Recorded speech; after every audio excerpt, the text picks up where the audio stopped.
racing through the tunnel cause I see the light.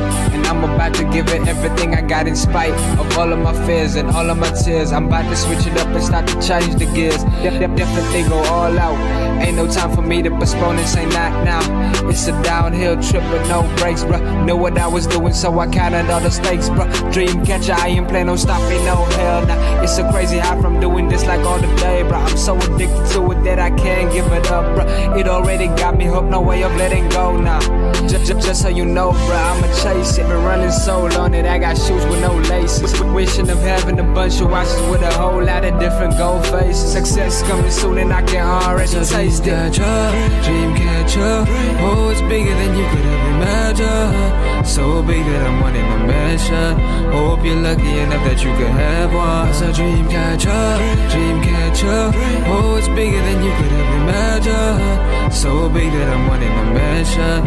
Hope you're lucky enough that you could have one. I said dream catcher, oh, it's bigger than you could ever imagine. So big that I'm wanting a mansion. Hope you're lucky enough that you could have one. I said dream catcher, oh, it's bigger than you could ever imagine. So big that I'm wanting a mansion. Hope you're lucky enough that you could have one.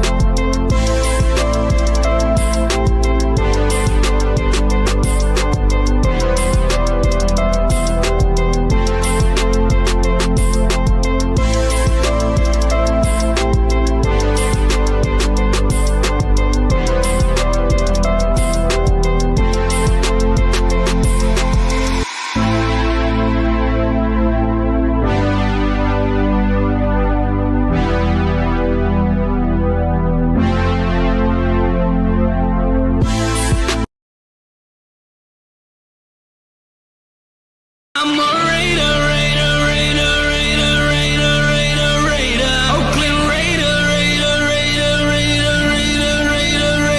I'm a Raider, Oakland Raider,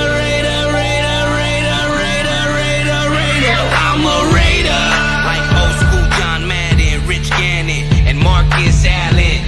Attitude like John Gruden. We got loyal fans, they all rooted. Yeah, that's the sound of it. Let me hear it again, show 'em how the town does it. When we come through, just win, baby, what we gon' do? Got the other team shaking cause we hitting hard. R.I.P. Jack Tatum and R.I.P. Al Davis. Never been a traitor, I'm a Raider, Oakland Raider, I'm a Raider, Oakland Raider, all I make is highlights, that was Crabtree. Whole crowd do the wave, do the max beat. And my favorite 32, that was Jack T. I look better in a silver and a black tee. When you thought we fell off, Raiders right back. Only one eye and win, eye patch. At the Coliseum, about to make the fire crack. All I make is hard hits like Khalil Mack. Yeah, D-Card, we stars. Bo Jackson, jersey number 3-4. I'm a Raider, Oakland Raider. From the Bay to LA to Las Vegas. I'm a Raider, Oakland Raider, I'm a Raider, Oakland Raider, I'm a Raider.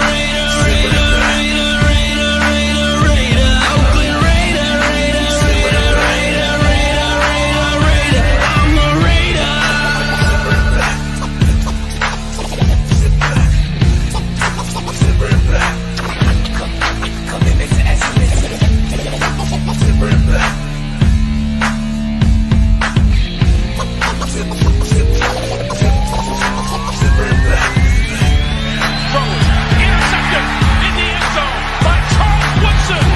Second career touchdown on a punt return. Can you believe it? Punt return by Tim Brown. The extra point is in. This was our finest hour. This was the finest hour in the history of the Oakland Raiders. The Tom Flores, the coaches, and the great athletes. Your commitment to excellence and your will to win.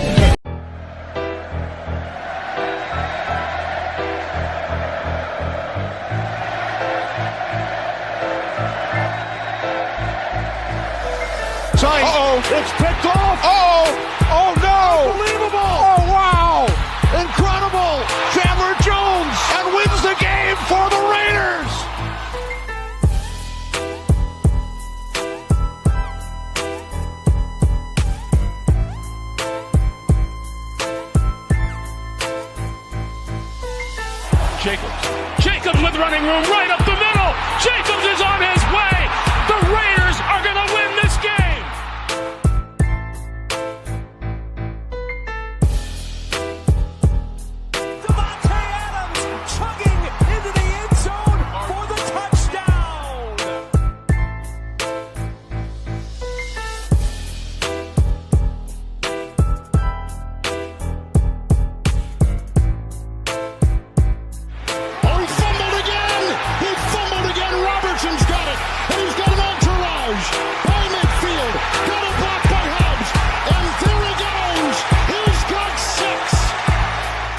When you have great coaches, then after you have great coaches, you get great players. You have a great organization, and you tell them one thing.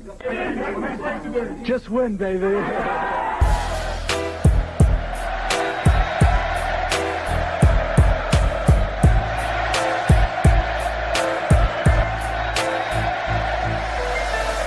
Welcome to the Just Win Baby podcast.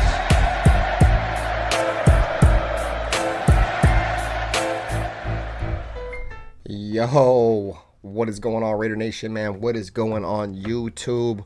Welcome to another edition of the Just Win Baby podcast, man. I'm your host. You guys know me. You love me. I'm your host, RaiderBen, man. Hopefully, you guys are all having a great day.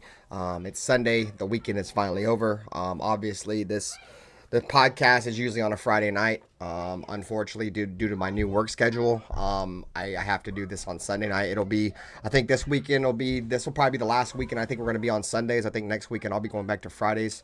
But I'm not 100% sure, but usually we do these shows on Fridays, man. So I do appreciate everybody taking some time out of your day to come join us, man. We appreciate it. You know what I'm saying? Hit the like button if you haven't already. We're 1 subscriber away from 800 subscribers, so hopefully we'll be able to hit that 800 subscriber mark tonight. You know, as we try to work our way back to 1,000 subscribers. I'm hoping that I'll be back to 1,000 subscribers by football season, by week 1, which is approximately, 6 weeks away or something like that. So as always, man, I appreciate you guys for coming through. Thanks, baby. I appreciate you guys for coming through. Raider fans have broke the internet. It's usually what we do, man. Usually really good at what we do. There's been the whole puppet situation, which, we'll talk a little bit about that. Offense seems to be struggling a little bit in camp. In the first couple of days, they don't seem to be. The offense is kind of struggling a little bit, so we'll talk a little bit about that. Defense is looking good. We'll talk about that. There is some young players that are looking extremely well in camp right now. We'll also talk about that. Talk about who's going to be that number 2 corner. In my opinion, I think that's probably the biggest question mark for this team right now. In my opinion, is that number 2 corner, just because we all kind of know Jack Jones is going to be the number 1, right?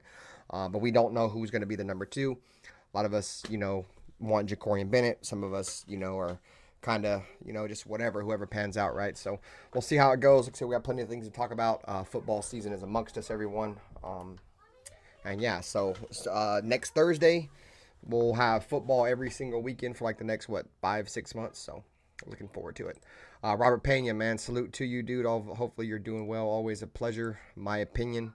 Nice to see you, bro. John Leon in the building. Salute to you. Dark, what's good with you, Dark? Always a pleasure, my friend. Hopefully you're doing well. Who else we got in this motherfucker, man? Charm City, my dude. Nice to see you, bro. As hot as a bitch. The Raider fan, man. What's good with you, gang? Hopefully you're doing well. Who else we got in this motherfucker? Anthony Estrada, my dude. Salute to you, bro. Hopefully you're doing well. Who else got in this motherfucker? Ralph. Nice to see you, Ralph. Hopefully you're doing well.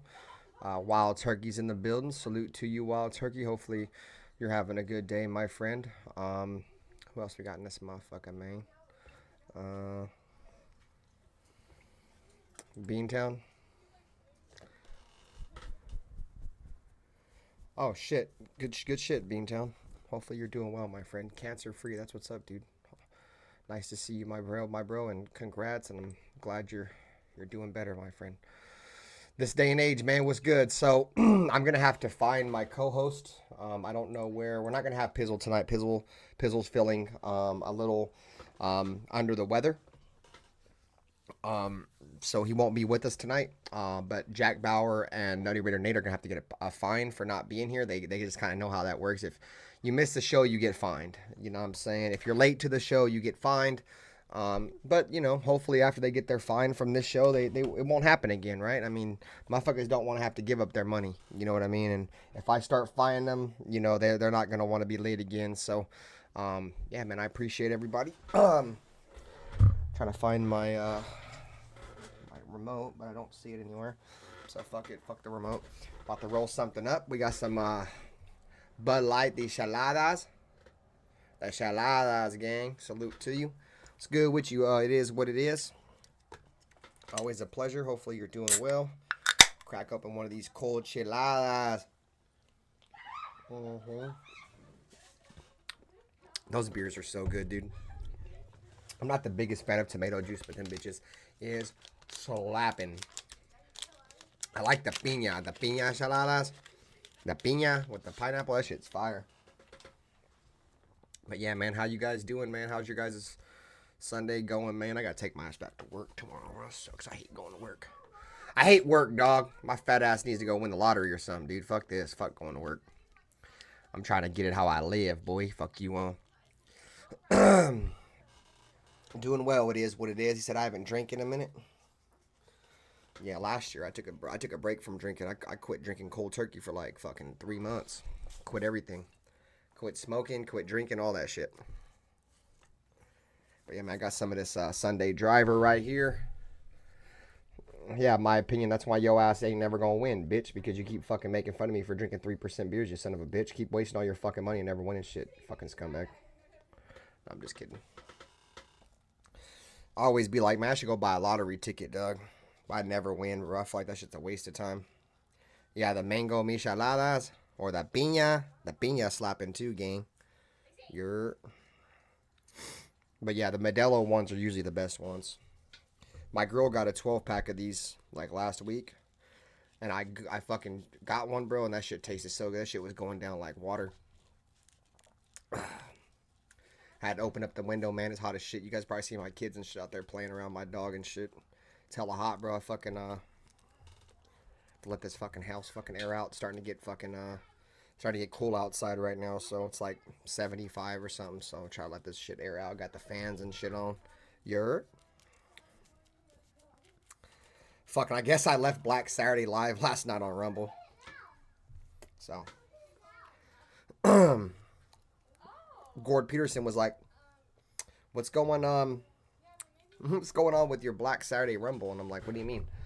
And he's like, fucking it's that shit's still live and I can't watch it. I was like, oh fuck. I got hella drunk last night, bro. Fucking forgot to, because you got to end it on Rumble side, and I forgot to go over to Rumble side and end it. So yeah, Gord hit me up. You guys see the video I shared? I took my kids to Ross to get them some clothes for school. And bro, motherfucker, as soon as we walk in the door, these motherfuckers come in with cutters, like wire cutters, and they grab like all the purses, gang, and walk out, bro. Walk out, dog. They grab all the purses and walk out. Can't nobody do shit, bro. It's stupid ass law. It's like anything under $1,000 is that you can't touch them. So yeah, they went in there. Dudes went in there and fucking snatched like fucking 20 purses, dude. Hey, shout out to All Eyes on G, man. I appreciate you, gang. We just hit 800 subscribers. That's all credit to my guy, All Eyes on G, who just went and made another account to get your boy Benther to 800 subs. It's another 100 down, guys. 1,000 subs. I'll be giving away a jersey. Yeah, I'm like, yeah, these fools really about to just snatch some purses and run out. I'm not surprised. I'm trying to like fucking keep this going to see if Jack or fucking Nate's gonna come. I don't know where they're at. I haven't talked to him for the most part today. I talked to him earlier when I sent them the video of the I sent him a video of those dudes still in the purses. I talked to him then, but I haven't talked to him since. It's California, wild turkey. I don't know how it is in other states, but I know in California, they have some shit to where like you have to steal like so much for them to do anything. If you steal like less than $1,000, they won't do nothing. You know what I mean? So they have security guards. I'm telling my old lady, I'm like, dude, why the fuck they even have security guards if the security guards can't do nothing? It's like purposeless of even having security. You might as well just get rid of security guards. So now, I mean, you can't get in trouble for stealing no more. So if you can't get in trouble stealing, what the fuck is the purpose of even having a security guard who's supposed to stop people from stealing? Like, you know what I'm saying? It just don't make sense. You know what I'm saying? Like, what's loss prevention? Why do you even need loss prevention if you don't care about taking losses? You know what I mean? Like, it just doesn't make sense. I don't think there's even a purpose of even having security at retail anymore, dude, because they're just gonna allow people to yeah, that was me recording All Eyes on G, or not All Eyes on G. It is what it is. That was me, dog. I went school shopping for my kids. They were snatching shit from the front of the store. Oh yeah, wild turkey. I didn't know that.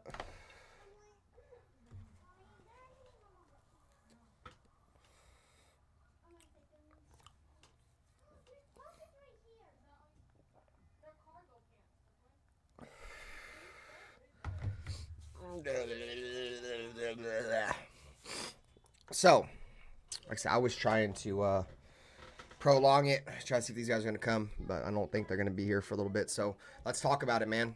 Raiders start training camp. We did start training camp with a couple of guys on the PUP list. You know, the real ones that are worrisome are the two starters along our offensive line starting. You know, training camp with Colton Miller and Jackson Powers Johnson on the PUP list is not a good look. You know, we can sit here and you know, contemplate and shit and be like, oh, well, you know, it's still early and shit like that, bro. Like, I get it, dude, but you don't really want any of your starters out for any significant amount of time. Rather it be training camp, especially training camp. You know, you kind of want all your guys there. It's, you know, losing Jackson Powers Johnson and not having him out there, that's big, because Jackson Powers Johnson's a rookie, and he needs those reps. He needs live reps. He can't just be, you know, sitting on the sideline, sitting on the treadmill or whatever he's doing. You know what I'm saying? He's got to go in there and catch live bullets. You know, this was the one issue that I did have with Jackson Powers Johnson when I had looked him up. He's a damn good offensive lineman, but he kind of has a track record of injuries. And you know, did the Raiders fuck up and just draft another injured player? It's kind of starting to look that way. I'm not hitting the panic button yet. If Jackson Powers Johnson ain't out there next week, I'm gonna start getting a little concerned. We need him out there taking live reps in preseason. We need all that. All of our young players need to be out there.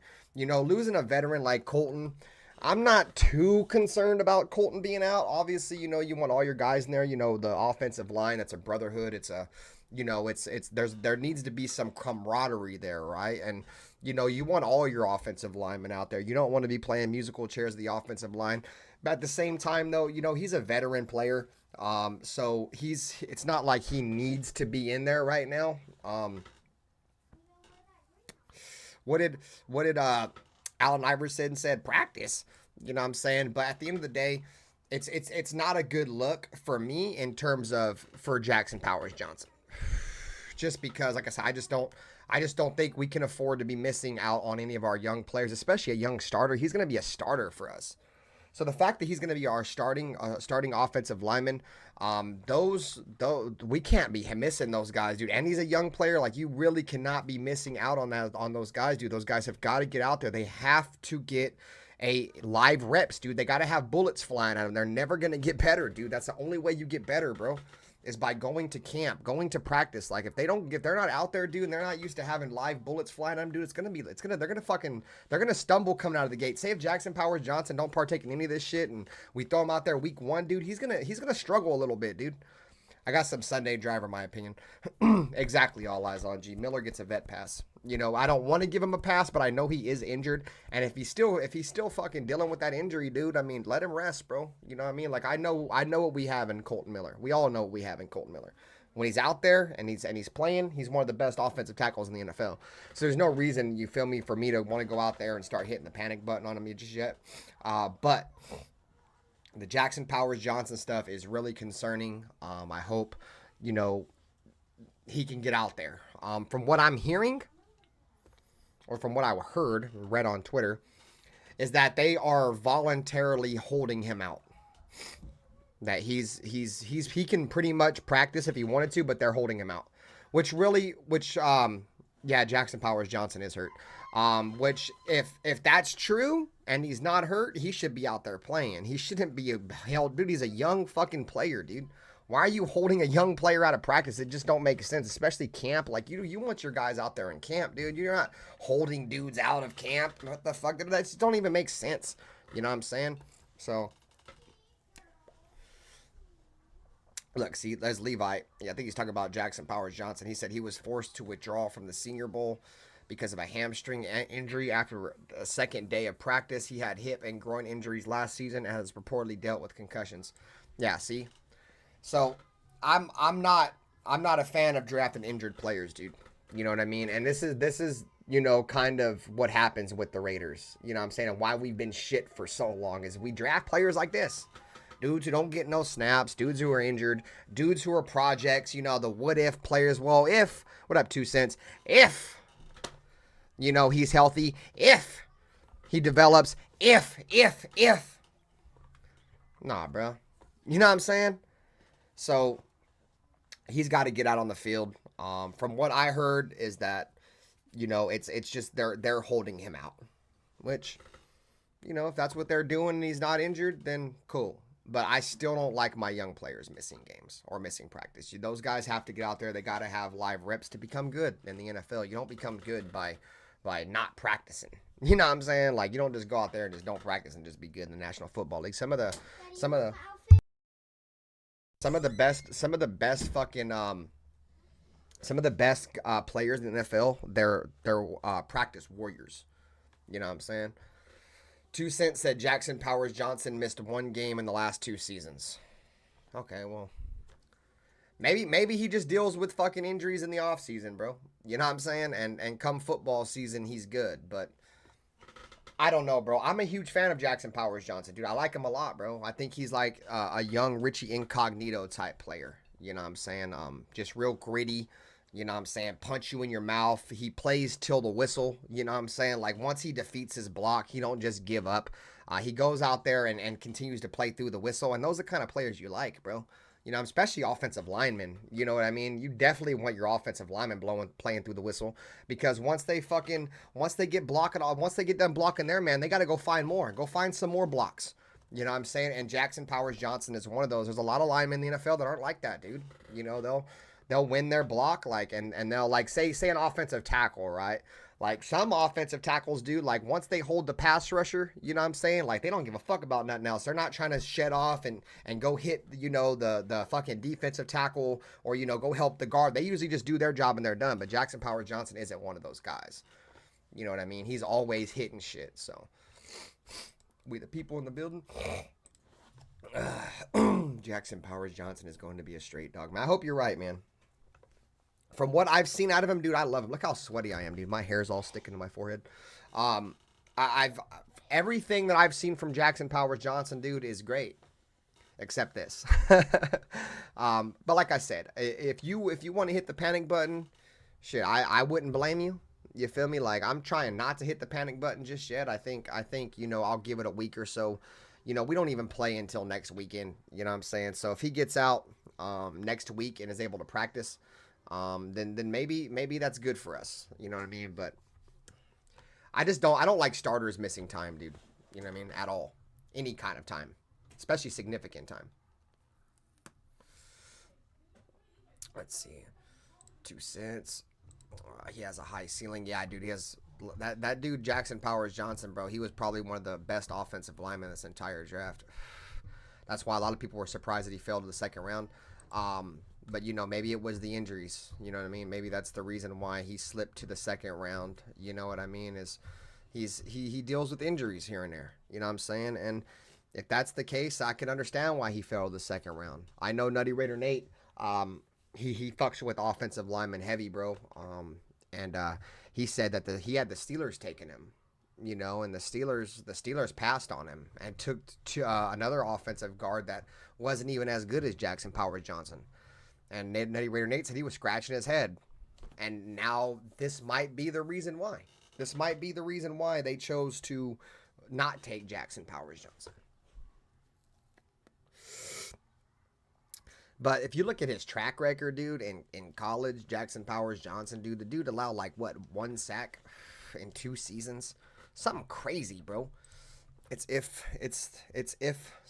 ifs with the Raiders for like 2 decades. It's really frustrating being a fan of this team, but we all bleed silver and black.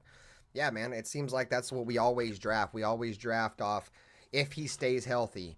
You know, if he develops, you know, guys, we draft, you know, injured players. We draft players that aren't developed yet, and we hope that they develop. And that's not a recipe for success, dude. Not in the first 3 rounds. At least the top 2 rounds. You can't be out there drafting fools based off ifs. You know what I'm saying? Well, if he develops, if he stays healthy, if, nah, dude. If ifs was a 5th, we'd all be drunk, bro. You feel me? So I don't know, bro. It's got to change, dude. And until it does, until it does, bro, like we're gonna continue to suffer as Raiders, as Raider fans, as an organization. If we do not get our heads out of our ass, dude, and start drafting well, taking obvious players when obvious players were there. That's the reason why the Brock Bowers pick was so great, because that should have been the pick. You know what I mean? He was the best player there. You know, sometimes it's about drafting best player, dude. Like, you don't really want to be reaching, oh, I need a corner, so let me reach for a corner in the first round that's a projected 4th round pick because I need one, i.e. Damon Arnett type shit, right? Nah, bro. That shit just don't work out, dude. Like, we already had a great tight end. Now you got 2 of them. Now you got probably the best. If Michael Mayer and Brock Bowers stay healthy, you probably got the best tight end tandem in the National Football League. So, you know. What up, Raiders Rebel? Salute to you, dude. I be seeing you over there on Dustin. I think you became like a co-host with Dustin. Every time I go to Dustin's show, I see you over there. I think Dustin's a little pissed off at me because of Aunt Six, but oh well, you know, it is what it is. I don't choose sides, dog. You know what I'm saying? Just because he don't like Aunt Six, I'm not supposed to like Aunt Six, or you know how that shit goes, bro. That's not who I am. But I got nothing but love for Dustin. Dustin's always cool. I like to fuck with him, though. I like to show off his videos. I think I got a video of Dustin in here. He's funny. I ain't got no personal issue with Dustin. I love Dustin, dude. But he does funny ass shit like this right here. Oh man, dude. They don't sit over there and be like, let me get that dick. Let me go to the sack. That's what you motherfucking bitch ass motherfucker. Oh man, dude. They don't sit over there and be like, let me get that dick.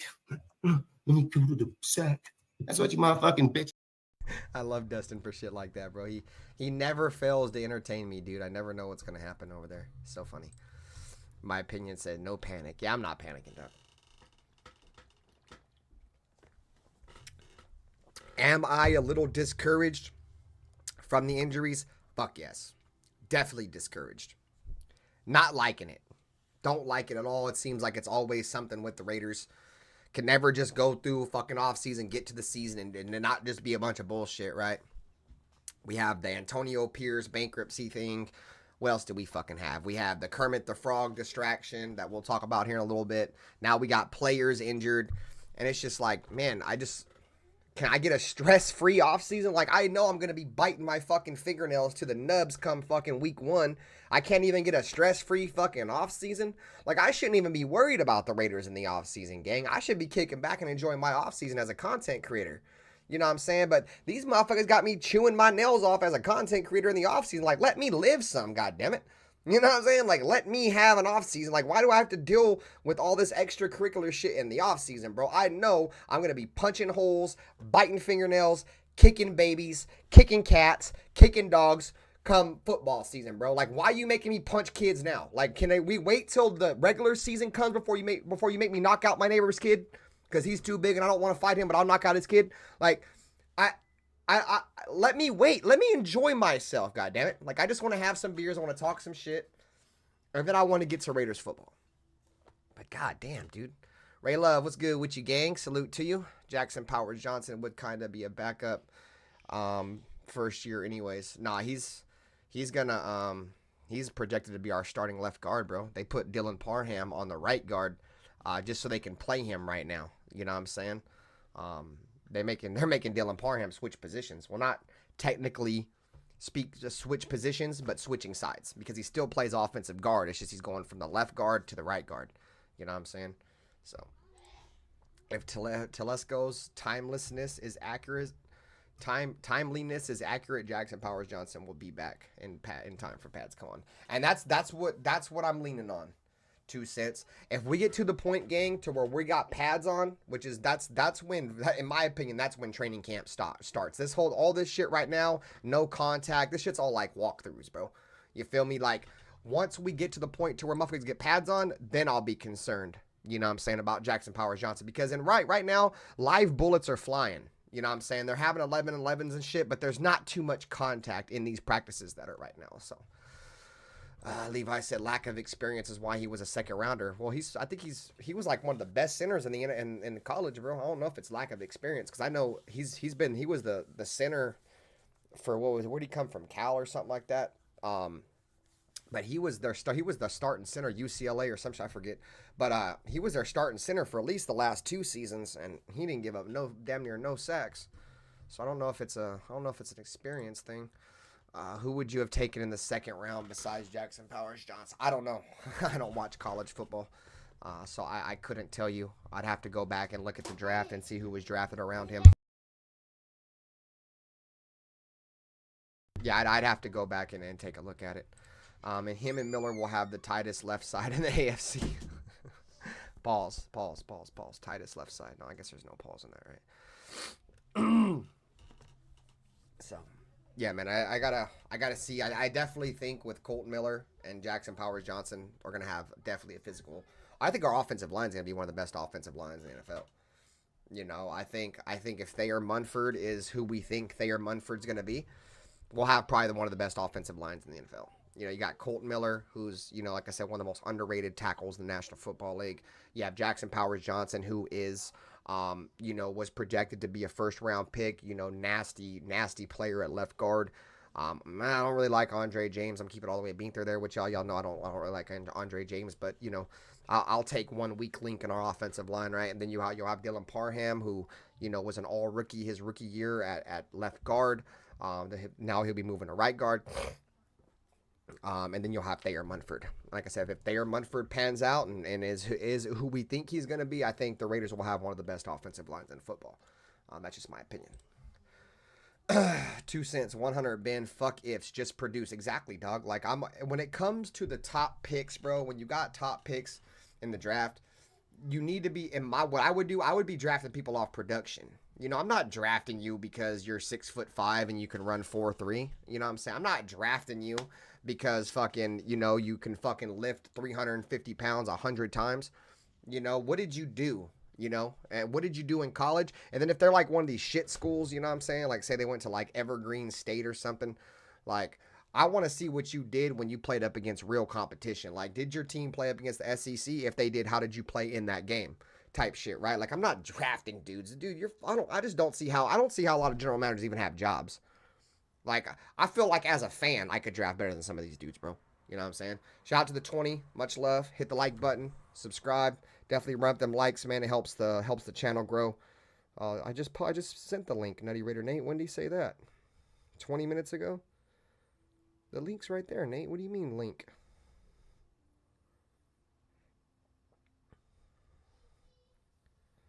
Let me see.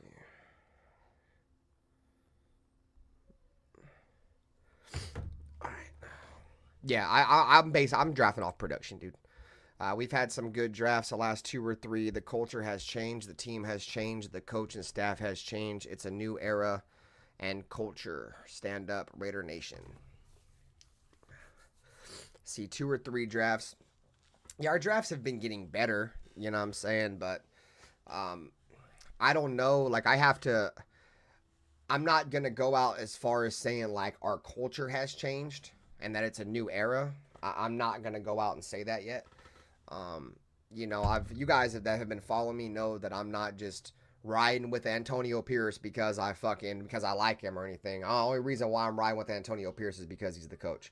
Like, does he have traits I like? Yes, there's plenty of traits that I like from Antonio Pierce. Was he the right choice as a head coach? In my opinion, no, he wasn't. But, you know, that's just me. You know, sometimes, you know, dudes become coaches because of the shit that he brings to the table, which is like his leadership and shit like that, which is cool. But I don't think there was enough of a resume to give him a head coaching job. You know what I mean? But that's just my opinion. You know, everybody else has their own opinion. You know, there's a lot of great things about him. You know, he embraces the Raider way. He knows what it's like to be hated on in the National Football League. He's a previously undrafted fucking player who knocked down, you know, was a starting linebacker, won 2 Super Bowls, knocked down, you know, the would have been undefeated New England Patriots if they would have won that game. Yeah, dude. But I'm not. If I know you just found my channel, Raiders Rebel. And for the last 3 years, I've always been the optimistic, like, yeah, we're good. Everything's going to be good, blah, blah, blah, blah, blah, blah, blah, blah. Not this year, bro. I don't want to get, I've been broken, bro. I got my heart broke the last couple of years, dude. I'm not setting myself up to get my heart broken again. And I'm not going to set you guys up to get your heart broken again. If you want to think it's all sunshine and rainbows, you know what I'm saying? That's what I'm talking about. Because I used to be that way too. You know, like I told everybody else, I think Josh McDaniels just broke me a little bit. So, what up with you, Carlos? He said also AP is bringing in a team of coaches around him to better learn his position as a head coach. It's one great thing about Antonio Pierce. He brought in, Marvin Lewis, ex-head coach. He brought in Joe Philbin, ex-head coach, probably the greatest, one of the greatest offensive line coaches in NFL history. So he's got some guys in there. He's had Tom Coughlin around. So he's had some guys around. So like I said, there's a lot of things, dude. And that's what you do, bro. That's what you do. If you're not good at something, you bring in people and work with them that are good at that so you can learn that. You know what I mean? So let's see. Raider Rebel said, I don't play that game either. It's a nation. Y'all family to me until somebody does me wrong. That's how I am, bro. You don't want to do me wrong neither. And I'm not threatening you. I'm just, anybody that knows me knows what happens to people who do me wrong. You know what I'm saying? But yeah, I ain't got no issue with nobody, bro. I love everybody on this bitch just as equally. You feel me? Let's see. I think I seen Cool Cav. What's good with you, Cool Cav? Salute to you, bro. Hopefully you're having a good day. Sorry, I'm kind of up in the chat right now. I can't even really see anybody that's coming in. I think I seen Eric too. What's up, Eric? Nice to see you, bro. Hopefully you're doing well. There's Cool Cav right there. Salute to you, man. Let's see. Cody Whitehair. Cody Whitehair is kind of mid, bro. I'm not a huge fan of Cody Whitehair. But it's def nonetheless, right? Let's see. There's Eric right there. Oh, there's this cocksucker. What up, Nutty Raider Nate, you son of a bitch? Motherfucker, you didn't see the link in there? I posted it earlier. You blind bitch. Blind as fuck, boy. Open up your eyes. It was good. I moved the camera today. It's a new little look. Cheeseburger. What's good with you? Yeah, what's goody? What's goody? Shit. You didn't see the link I posted earlier? I didn't. It didn't go through, or I don't know, bro. Oh shit! Yeah, I thought you. I thought you were trolling me. Like, all right, let him no. go. I was up here. I'm up here like, bro, you motherfuckers really about to make me do the show by myself, you sons of bitches. You were cooking. I wasn't gonna bug you. I was like, all right, you got it, bro. I try again. You got it. You don't need me. But yeah, I ain't doing shit, bro. We was talking about fucking Jackson Powers Johnson's injury, Colt Miller's injury. I've been around enough. You want to talk about it? You hit the nail on the head. I was listening. It is a little frustrating. You want all your guys out there immediately, especially on the offensive line. They need to get that cohesiveness. They need to get their steps and their timing down. All that is important with your first step, especially. And we got a lot of new guys. Well, not a lot. I mean, you got Parham switching positions, so that's kind of he's playing a new position, so, and then he's playing next to Munford, who's kind of trying to settle in and take that right tackle spot. I think he's a solid player, but I wouldn't quite pencil him in quite yet. We'll see. There's a couple dudes that we have on the back end of the roster that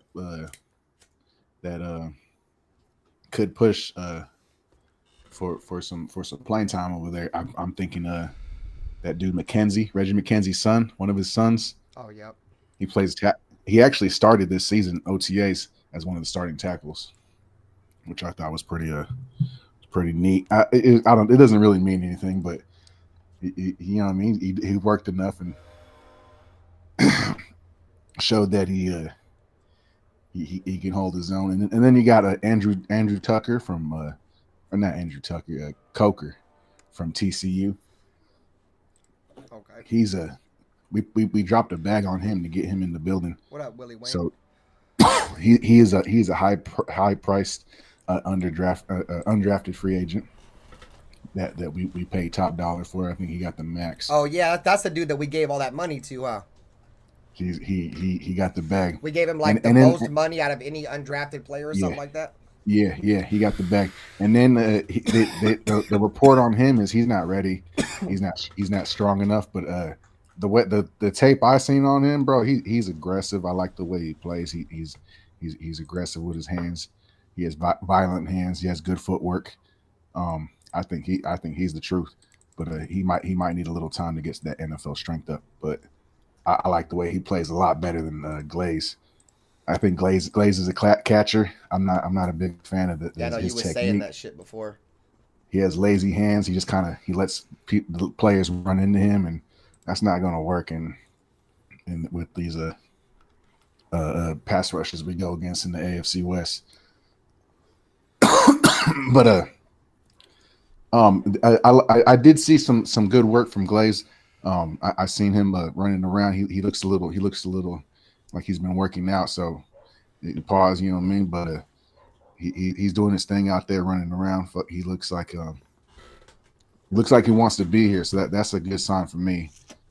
You know what I mean? I'm big on body language. I see you sloping around and fucking slacking Y'all on your see me macking. calling. I know it's kind of off topic, but y'all seen me calling Devante Adams on his body language last year. As soon as I saw it, I'm like, oh, dude, this dude's checking out, bro. But anyways, yeah. Yeah, I'm the same way, bro. I look at that body language, and I like what I see so far. He's attentive and he hustles with the ball from the couple clips I've seen. So, well, he could push for maybe a guard position, but I don't want to see him playing tackle really. I don't know how, but he'll get a shot. I'm sure he'll get a shot. So we'll see how that works out. And then we got Wagner. We got a lot of fucking depth. So this Colton Miller sitting out. Take your time, bro. We got some shit to figure out on the back end. That part. Sit out for a minute. Ice that shoulder up, big dog. And you know what? Another thing is I've seen clips of Colton Miller out there. He's out there with the boys, fucking doing his thing, fucking. What up, you know Jared? what I mean? You could see him out there interacting with the other players. So it's not like he's like checked out and he doesn't want to be there. Yeah. He's there. He's in the building. He's on the field. He's running with the guys. He's just not doing any contact. And hey, take your time, boss. Take your time. So I'll shut up. No, you're good. So to backtrack a little bit, Levi was asking me, or asking us, how do we really feel about Marvin Lewis knowing he was 0-7 in the playoffs? Like, yeah, like if you want to get somebody who fucking don't like Marvin Lewis at all, dude, you get Pizzle up here, dude. He fucking hated when we brought in Marvin Lewis. He's like, oh hell no, that dude's a fucking loser. He never won shit. So the playoff shit is concerning. Yeah, that's concerning, for sure. But you know, maybe having Antonio Pierce will help that out. I don't know. I mean, Marvin Lewis is just an assistant coach. He's not like anything that's really, you know, significant to our football team. He's just kind of there to be in AP's ear and shit with shit that he don't know.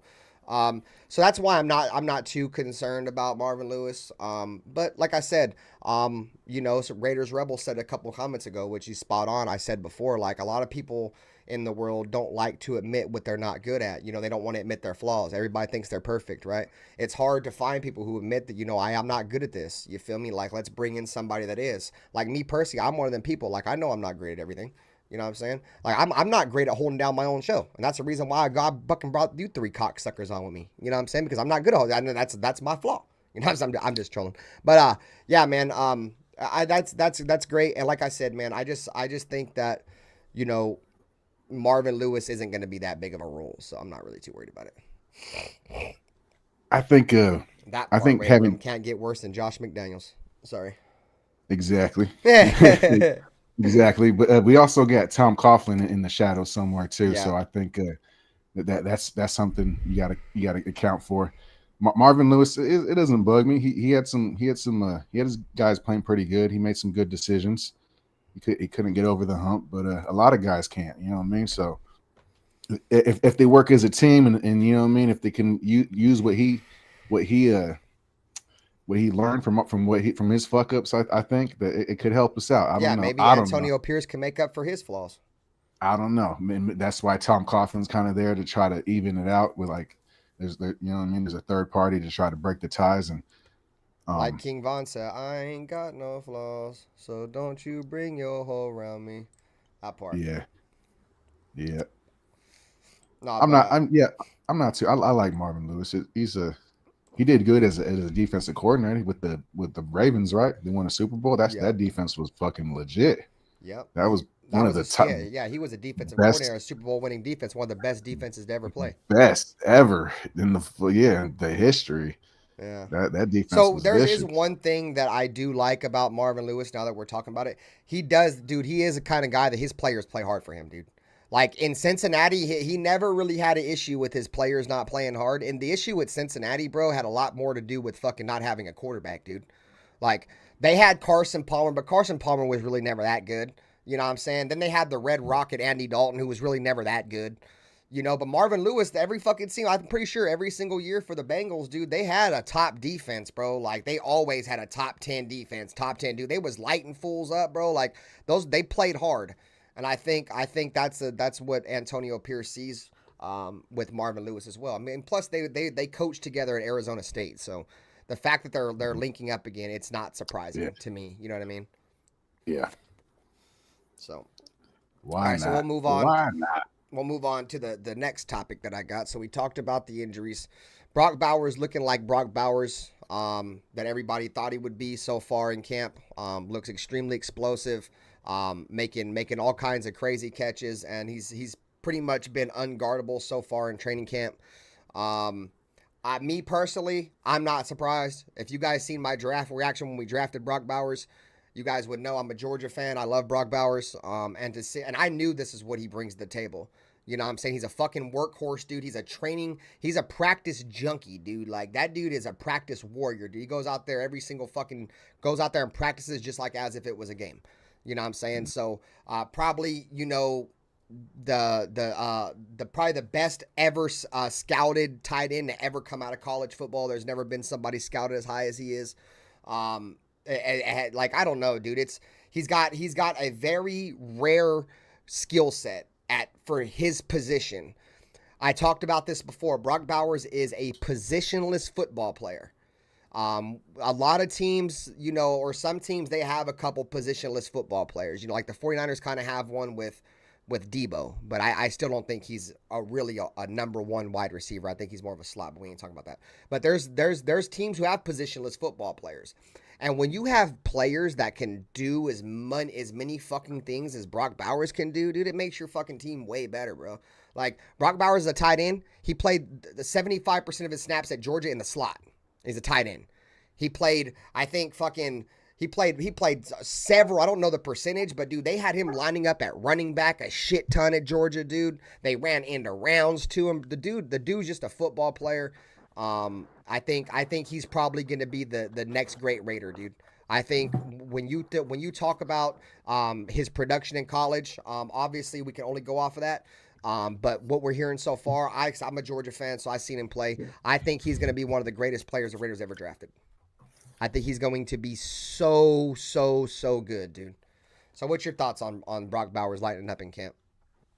He looks crisp. He walks. He talks the talk. Looks like he's walking the walk. But I need to see game time bullets. I need to see the overall scheme. I need to see how we scheme him up. I need to see what Getsy's fucking planning. A lot of variables go into this kid. It's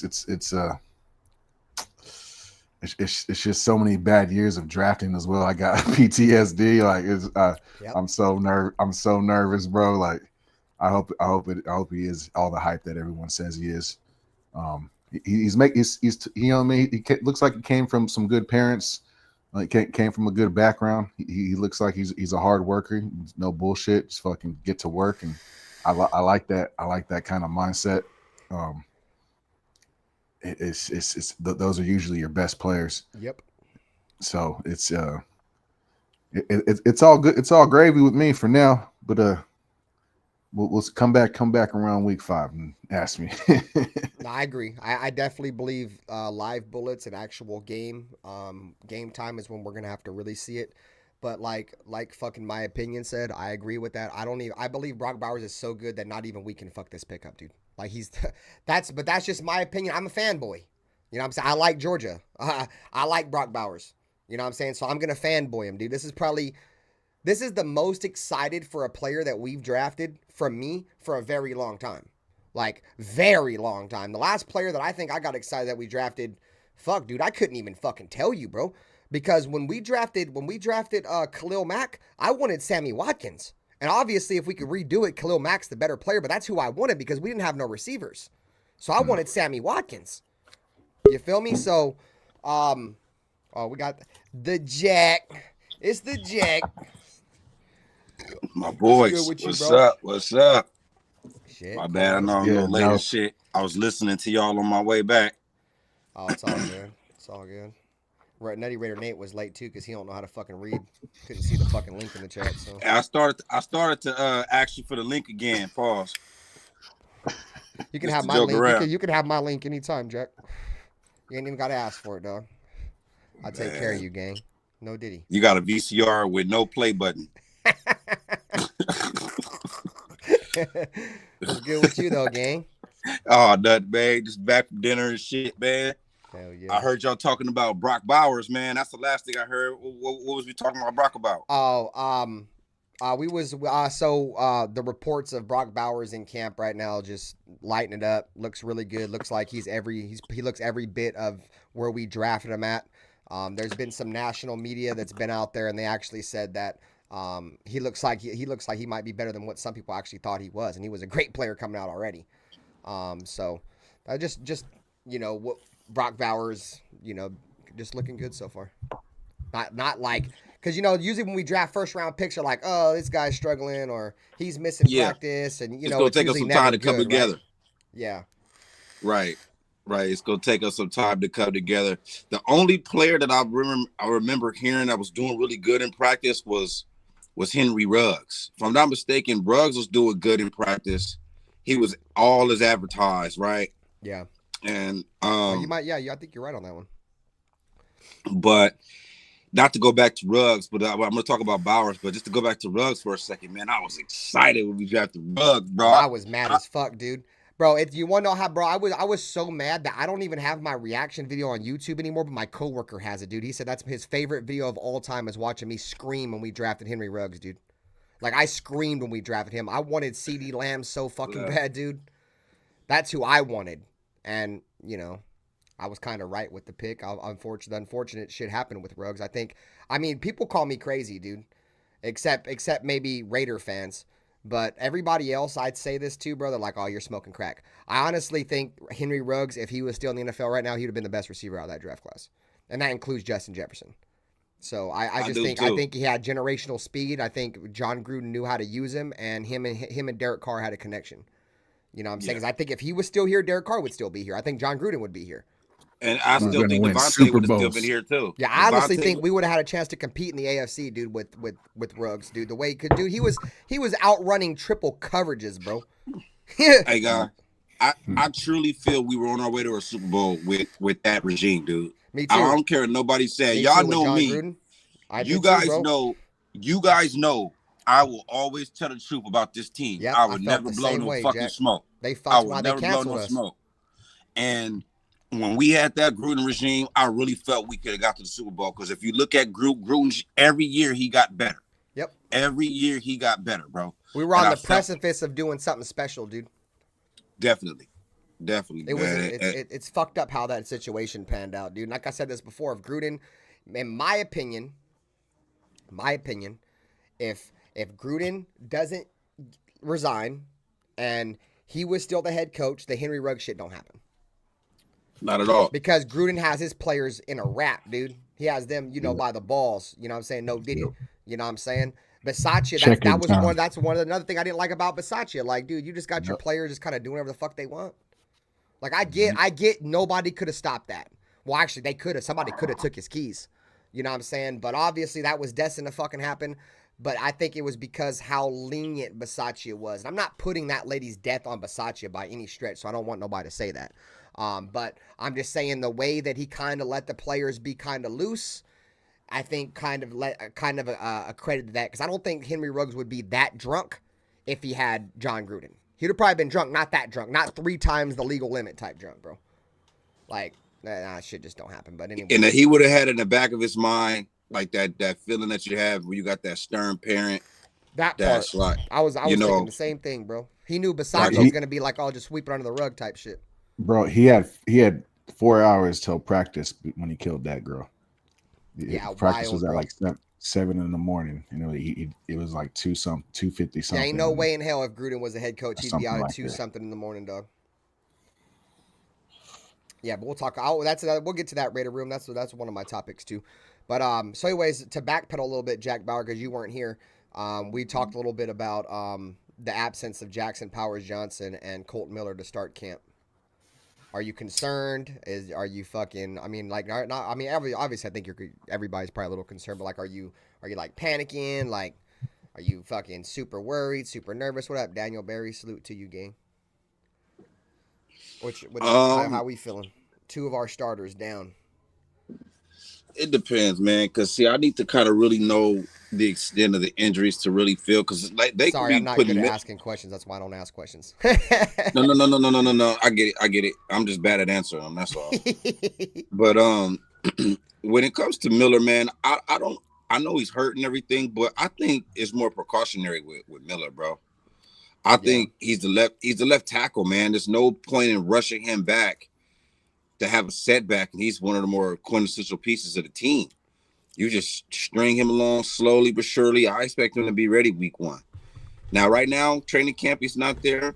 I don't think it's a big deal. The Jackson Peters, I think that's a big deal. He's a rookie. He needs to be Jackson Powers. He needs to be out there every single snap, man. Yep, that part. Every single snap, he needs to be out there. I mean, he was great in college, but I mean, he's a pro. So, you know, the longer he's out, the more I'm concerned, because I think he's going to be a key part of this offensive line, because we all know we need this line to stand up. So the cohesiveness and the timing and the rhythm part of it, I'm concerned about the further we go into training camp and these guys not back. But I'm not going to trip first couple weeks.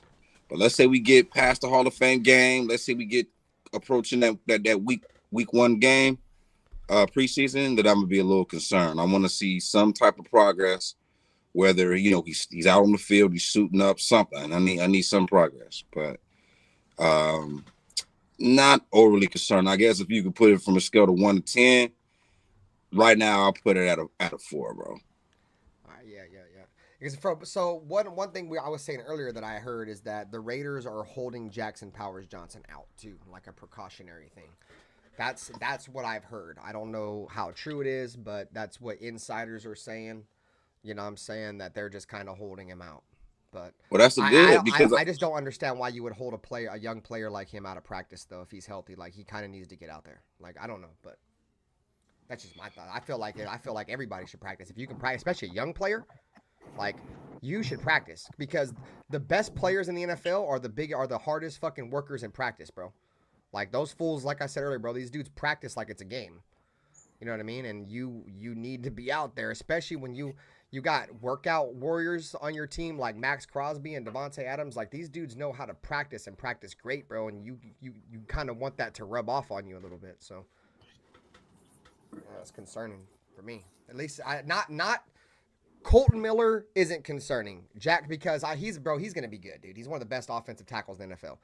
The Jackson Powers Johnson is what's worrying me, because it's like not only, is he not practicing, but did we just draft another injured player? You know what I mean? Like, and it's crazy because he didn't really miss any games in college, bro. Like 1 game in 2 seasons or something. So maybe this is his fucking his repertoire, whatever you call it, bro, whatever the word is. Like his resume, like he usually misses practices and shit because of injury. Which I mean, me personally, dude, if he's got out there ready to play, bro, like you miss a practice, bro, whatever. It's not. I'm a fan. I don't give a fuck. You know what I'm saying? All I give a fuck is how you play. But coaches are probably going to be the team that are not the dudes that are worried about these guys missing practice. He a fan. It seemed like what the Raiders are doing is they're not taking this as a day-by-day approach. They're taking this more of they're not fighting battles. This is more like a long war. They kind of want to just ride the tide all the way until week 1. We need to sit this guy out, make sure he cool. That's what we're going to do. We need to play him a little harder in preseason. That's what we're going to do. We need to let him chill, put him on ice.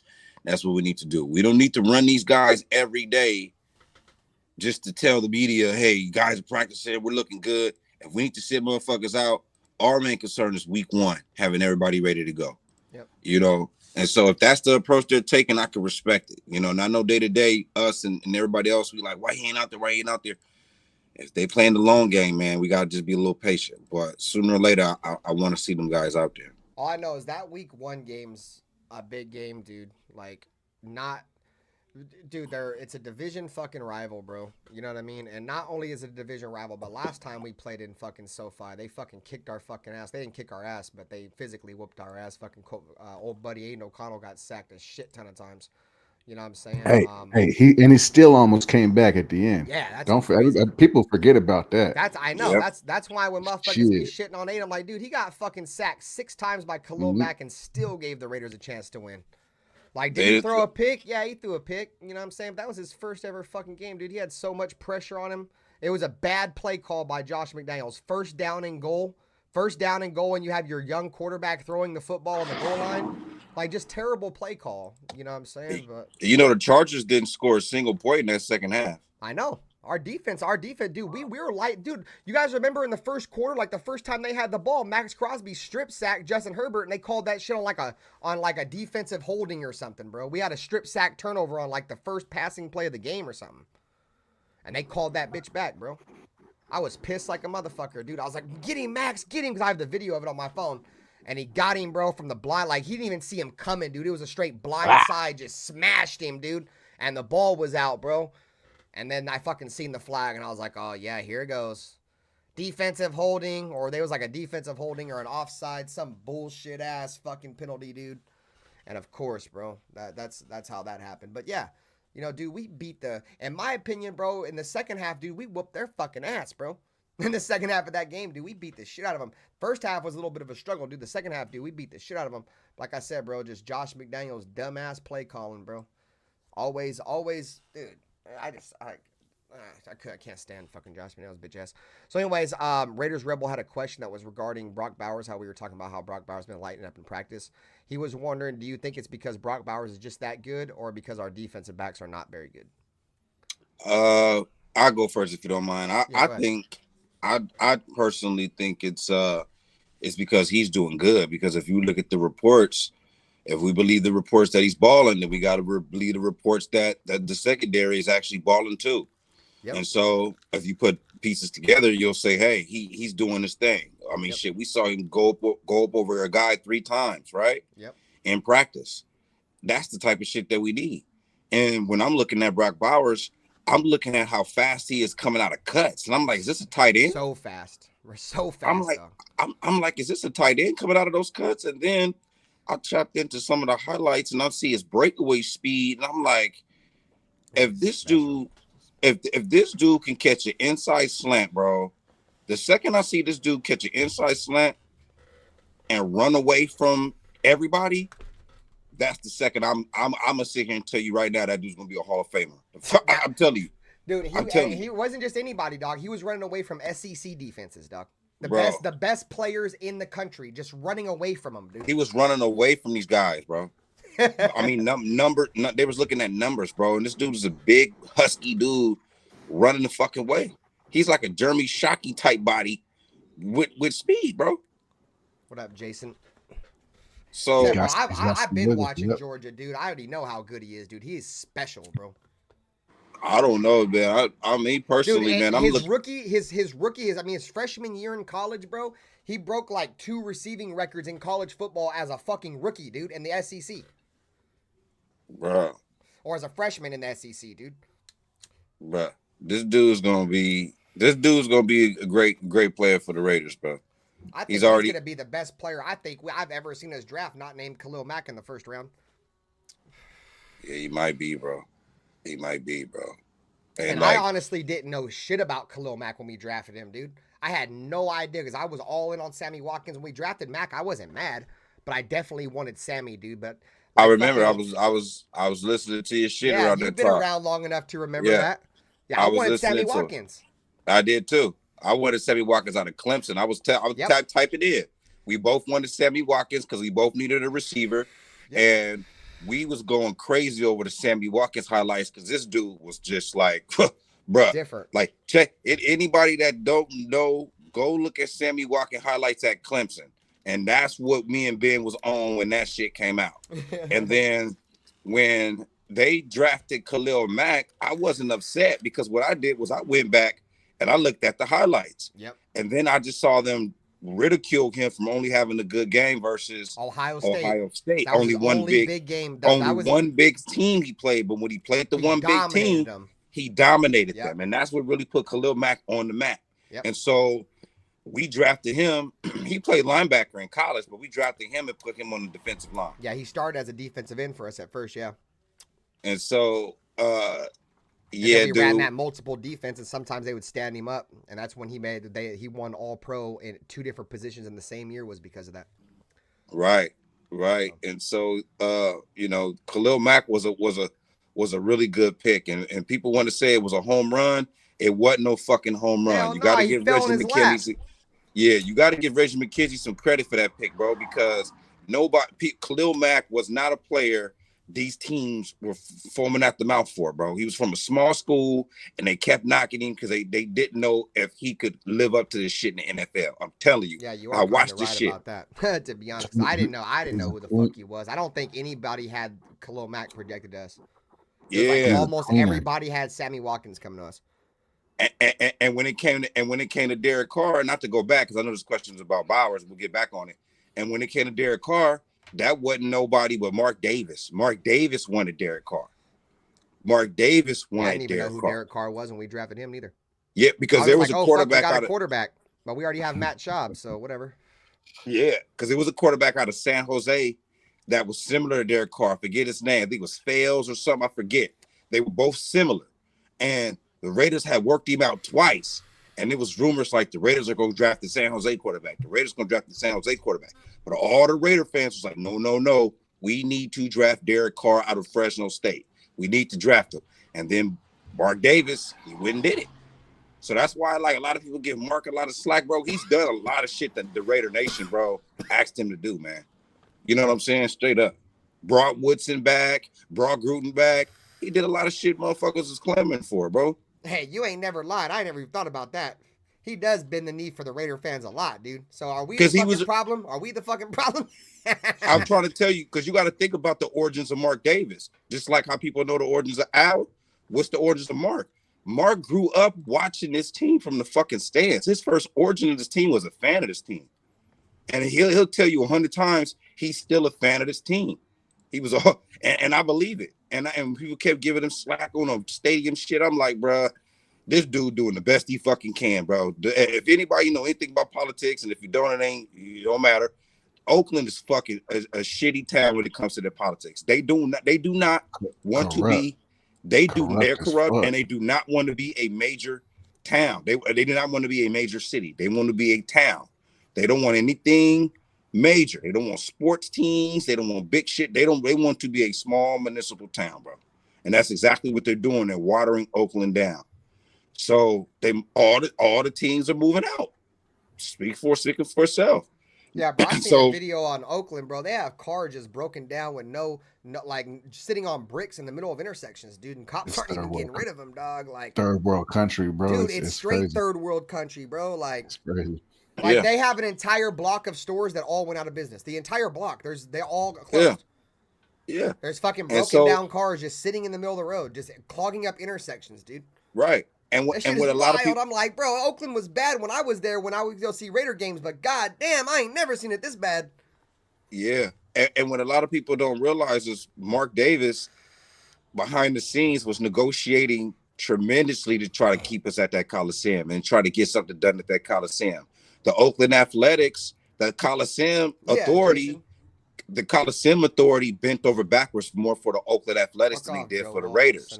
And Oakland Athletics did not want to make any deals with the Raiders. The Raiders owner, Mark Davis, and the owner of the A's had beef. They did not want to do any deals with Mark.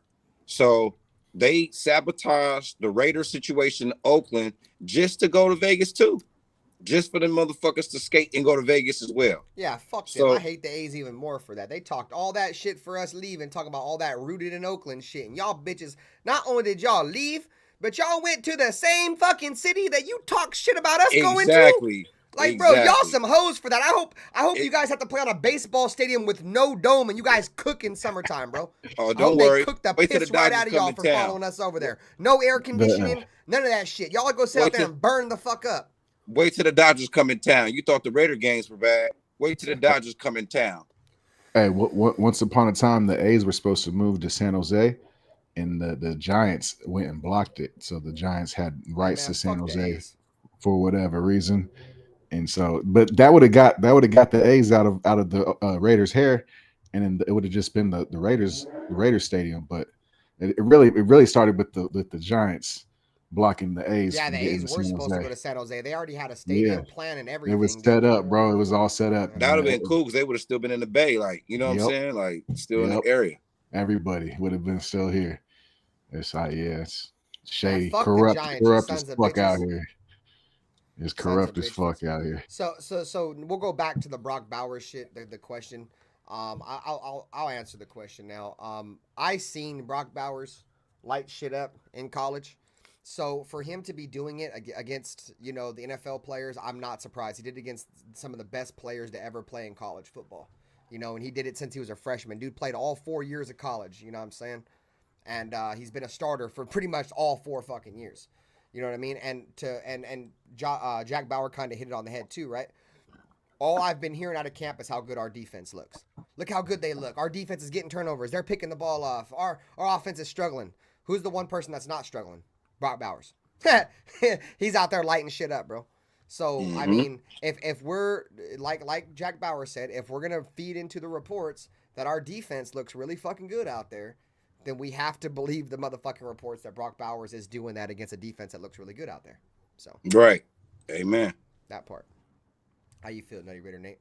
Love that question. Yeah. Raiders Rebel. Yeah, Rebel. he said, yeah, Raiders Rebel. He said, do you think Brock Bowers is that good, or is our defensive backs are not very good? I'll bring it up on your guys' end. I have it on my end. Let's see. No, he definitely understands leverage and spacing and his spatial awareness. No doubt. He you can definitely tell in his routes. He studies the defensive side pretty well because he understands what the defenses are trying to do and what they're doing when they set up in zone. And he understands those soft coverages just like somebody we know in our division. So it's a good sign. But let's see. I'm still on my same shit. I got to see it. Yeah, I think you kind of hit it on the head too. He knows football. He's a fucking when Mike Mayock said we want to draft football guys. This is a football guy. This guy fucking sleeps, drinks, fucking pisses, fucking football. You know what I'm saying? Like this dude is everything as advertised. In my opinion, the only thing that's gonna fuck up Brock Bowers is some kind of fucking injury, bro. Knock on wood, you know what I'm saying? I don't even like saying that word, but I feel like that's the only way, that that his career could not be that good. And if you go and look at some of the analysts and dudes who were like analyzing these players and shit coming out of college, a lot of people had him as a touted generational player. Yeah. Generational. A lot of touted NFL scouts, dude, had him considered a generational player. You know what I mean? Like one of the players you cannot miss on type shit. I'll do an after show, real shit, probably like an hour or so if you want to come by. I don't got to go to work till 3:00 in the afternoon tomorrow, so I'll be up for a little bit. But yeah, so I just think Brock Bowers is really that good, and like I said, to see that he's out there, practicing the way he's practicing, it doesn't surprise me at all. So, and one thing I want to say is this, man. When you come from a big program, and this may not be like rocket science, but I just want to say it. When you come from a big ass program, bro, every week, the attention to detail in practice, right? The competition in practice, when you get to the game, the high level that you're playing in the game, every single game, right? This dude did that shit for 4 years at the highest level in college, right? yeah. And check this out. He's gonna be playing people in the NFL, bro, that wasn't even better than them dudes, bro. I bullshit you not. He's gonna have some dudes that mismatches on the field that are not even better than those dudes that was guarding him in college, man. I know we talking NFL. That part, yeah. He's gonna have college. He's gonna have dudes in the NFL that aren't even as good as some of the college dudes he went up against, dude. That's a fact, bro. That's and he's got the fact. And he does two things well, man. He can block, and he can jump and catch over defenders. To me, with Aiden O'Connell being as accurate as he is, Brock don't necessarily have to be open. All he have to do is almost unguardable, dude. Just get leverage in space and high point the ball. And so I think that's a weapon that you're gonna see often. Yeah, dude, I wouldn't be surprised, guys, in Brock Bowers' first game. Like when we play week 1, I wouldn't be surprised, dude, if Brock Bowers probably leads our team in receptions. And it's gonna be because how much attention that Devante Adams is gonna attend. I think they're gonna be like, okay, well, let's see what the kid can do. And then Brock Bowers could light up the Chargers because they don't have who the fuck on the Chargers is gonna guard Brock Bowers, dude. Come on, bro, be fucking real. They ain't got nobody that's fucking. They ain't got nobody that's guarding it. You're going Derwin James, dude. Derwin James couldn't even guard Trey Tucker. Trey Tucker burned Derwin James for 2 touchdowns. We put 60-something on their head, bro. You can't even guard a fucking 5'11" receiver. You think you're about to guard one of the best fucking bro. You're cooked. Well, Derwin James is a safety. Ain't no way he gonna guard no slot receiver anyway. Yeah, it just depends on where they play him. You know what I'm saying? But I'm just saying the only person on their defense that I think would have a chance to guard him is Derwin. Who else is going to guard him? No, they don't got very many good secondary players. They got Derwin James and they got Asante Samuel Jr. Asante Samuel Jr. is way too small. You're not putting him on fucking and that's their number 1 corner. He's going to be on Devante. So man, as good as Derwin James is, man, he's injury prone. I think Brock Bowers will run straight through that motherfucker, man. I do too, and that's why I think he's going to have a great fucking game, bro. Because in my opinion, as the defensive coordinator for the Chargers, and this is just from a Raider fan's opinion, number 1, I'm stopping Devante. You know what I'm saying? Like we're gonna stop him no matter what we have to do. You know what I'm saying? Number 2 is gonna stop them from getting any kind of running game going. You know what I'm saying? And then they have trying to stop Jacoby, then trying to stop our tight ends. So the tight ends are on a very low on the totem pole of what they're gonna try to stop, dude. You know what I'm saying? Because in all honesty, Michael Mayer didn't get a ton of playing time last year, or he got a ton of playing time. He just didn't get a lot of fucking catches and shit. A lot of people said he had an underwhelming season. So they're not, in my opinion, they're not even too worried about Michael Mayer. And then they look at Brock Bowers as just being a rookie. Like, okay, cool. This is probably the least talented position group in terms of experience that we have to worry about. We know they got a pretty damn good offensive line, so that running game is probably going to be a problem, regardless of who they put back there, if our offensive line's that good. Tay's going to be a problem. They got to stop him. That's just how it looks to me, dude. And that's why I think Brock Bowers week 1 could have, 7 catches, 7-8 catches for, 100 yards and a touchdown, just because the way they're going to play us and because they have nobody that can guard him. Yeah, they gonna make a rookie tight end show what he's worth, especially on opening day. Yep, that part. They're not gonna let Asante Samuel Jr. on the island like last year. And you saw when Devante Adams put that triple move on that fool, had that fool on the fucking island with no. Oh my god, y'all remember that shit? Spun him around in a circle, dude. Left him crippled. He was like, dude, where'd he go? Where'd he go? There he is. Dude, I ain't never seen somebody get burned that bad, dude. Wow, I was right there front row looking at this shit like, what the fuck? Routing him the fuck up, bro. I was tripped out. Man. Yeah, that was probably the sickest fucking route I think I've ever seen, dude, as a Raider fan. That one of our players did. Oh my god, bro. Asante Samuel was doing this, dude. He was looking in the air, bro. He had no idea where he was even at on the football field, dude. It was wild. I'm like, god damn, dude. They showed the replay and he was like, oh, don't feel bad, young player.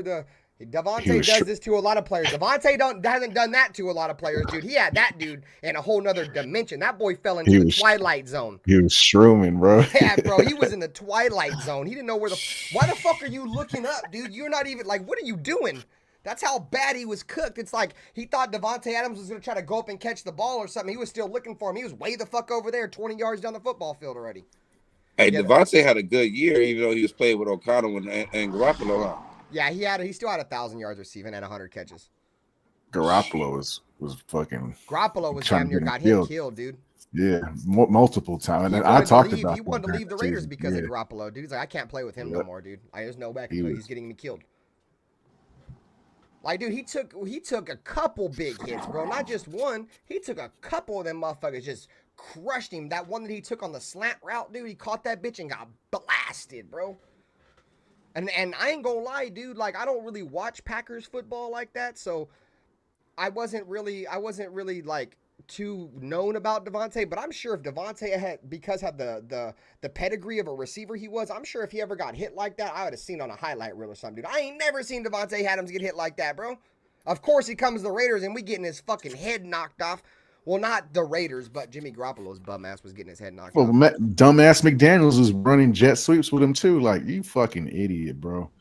I didn't like that. I might be. This might be an unpopular opinion for some of y'all. I don't mind putting Devante Adams in the backfield and running jet sweeps. He's very, very good with the ball in his hand. Now, trying to run jet sweeps with him on third down, nah, fuck no.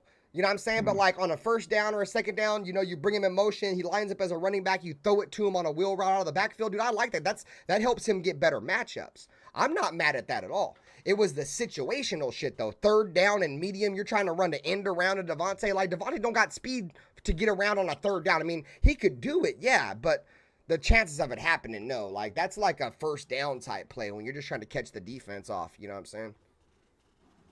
So I guess you want to try to throw the defense. Yep, that's not my go-to. I'm gonna put them in the best position to try to. We got Josh Jacobs. We had Josh Jacobs for that short shit, but yeah, I just think it was when they did it was stupid for sure. Terribly mismanaged. Because we seen a couple teams a couple times, even under Antonio Pierce. Obviously, it was the same playbook with old buddy, right? That took over the coordinator. But we did that a couple times, bro, and he had picked up big yardage on that. Not end arounds, but like little fly sweeps out of the backfield shit. We did to him a couple times, and he picked up nice yardage. It was just Josh McDaniels just didn't call it, dude, at the right time, dude. And that was the problem that was one of the biggest issues with Josh McDaniels, dude. He called the dumbest plays at the dumbest times, dude. Like, what are you doing, bro? Like, this was the guy that we're saying that was one of the best offensive play callers in fucking the NFL. Like, that dude's trash. What the fuck is that, dude? Stupid. He's a stupid one. Like, why are you doing that stupid? But anyways, so we'll move on to the next topic, bro. Next topic I got, man, on hand is Jacorian Bennett. Are we feeding into the hype this year? Jacorian Bennett's getting a lot of high praise from players like Jack Jones, saying that he's out there locking people up. Keep in mind, we heard the same thing last year with Jacorian Bennett in camp. He looked every bit. Actually, he looked like a steal because we got him in the third round, I think, and they were saying he was locking shit up. And then, you know, obviously we got Marcus Peters. I felt like it was a little bit of Marcus Peters rubbing off on him. But are we gonna fall for the hype again, guys? I don't know if you guys were hype. I know I was hyped for Jacorian Bennett, and he got that big 0. He was like the first player in the NFL to wear 0. But are we falling for the Jacorian Bennett shit again? When it comes to the Jacorian Bennett shit, it all depends on where the reports are coming from. Is it coming from the teammates, or is it coming from the same people that's telling us Brock Bowers is balling and the defense is balling? You know, if we gonna take all the reports like we taking them, we gotta believe it. Now, me personally, I'm gonna be a hypocrite because I gotta see it from him, man. Because his problems last year were kind of effort related, bro, and that type of shit. Sometimes you just don't flip a switch on. So I need to see a little bit more of you, and a little less of your teammates vouching for you, because you gonna be able to vouch for yourself in due time. I agree with you, dude. I felt like a lot of what I saw out of Jacorian Bennett last year was more on him, dude. You know what I'm saying? Like, there was times I seen him out there jogging, you know what I'm saying? And that shit's just unacceptable. You know what I mean? And I have to see it. Like I said, I'm gonna wait. It's a wait and see approach with me. You guys already know I've been telling you guys for the last like month or two that I think the biggest hole in our team is the number 2 corner right now, because I have no faith in Jacorian Bennett. You know what I mean? In terms of him being a number 2 corner. Like, I don't think Right now, I'm still in the fucking the same stance of Jacorian Bennett is not a number 2 corner, or even a starting corner in the NFL. Like he might be a dime back. He comes in when we run 4 corners, or he might be a nickel someday. But I don't think, from what I've seen, that he's good enough to play outside the numbers consistently, bro. So like I'm still gonna be on a wait and see approach. And I'm still going to be stand on the fact that the Raiders need to try to do whatever they can to get Stephon Gilmore in that building. You got plenty of money. You got 40-some million, dude. Throw him a bag. Like, I mean, if you want to, completely, if you want to take your defense probably from a top 10, which we're ranked the number 9th defense, projected the number 9th defense this year. If you want to take that from being top 10 to top 5, you go get Stephon Gilmore. So.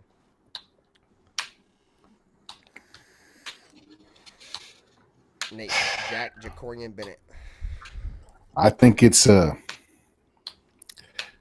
you're known for your last play, right? It's what have you done for me lately, and he's known for his last play, and I can't help but get that last play out of my head where he just pulled off on that wide receiver with that crossing route, and he lost like 40 yards, and somebody else had to clean up his shit and make the tackle. Just that alone, it has left a bad taste in my mouth. So I'm not buying the hype. I like that he's what did I call it? Special Olympic shorts, whatever fucking practices. Yeah, underwear Olympics. Underwear Olympics. Yeah. So that don't mean shit. The pads go on and it's real game time, and you got to make a tackle. Are you going to get down and dirty? Or are you going to fucking pull back like a little bitch? That's it.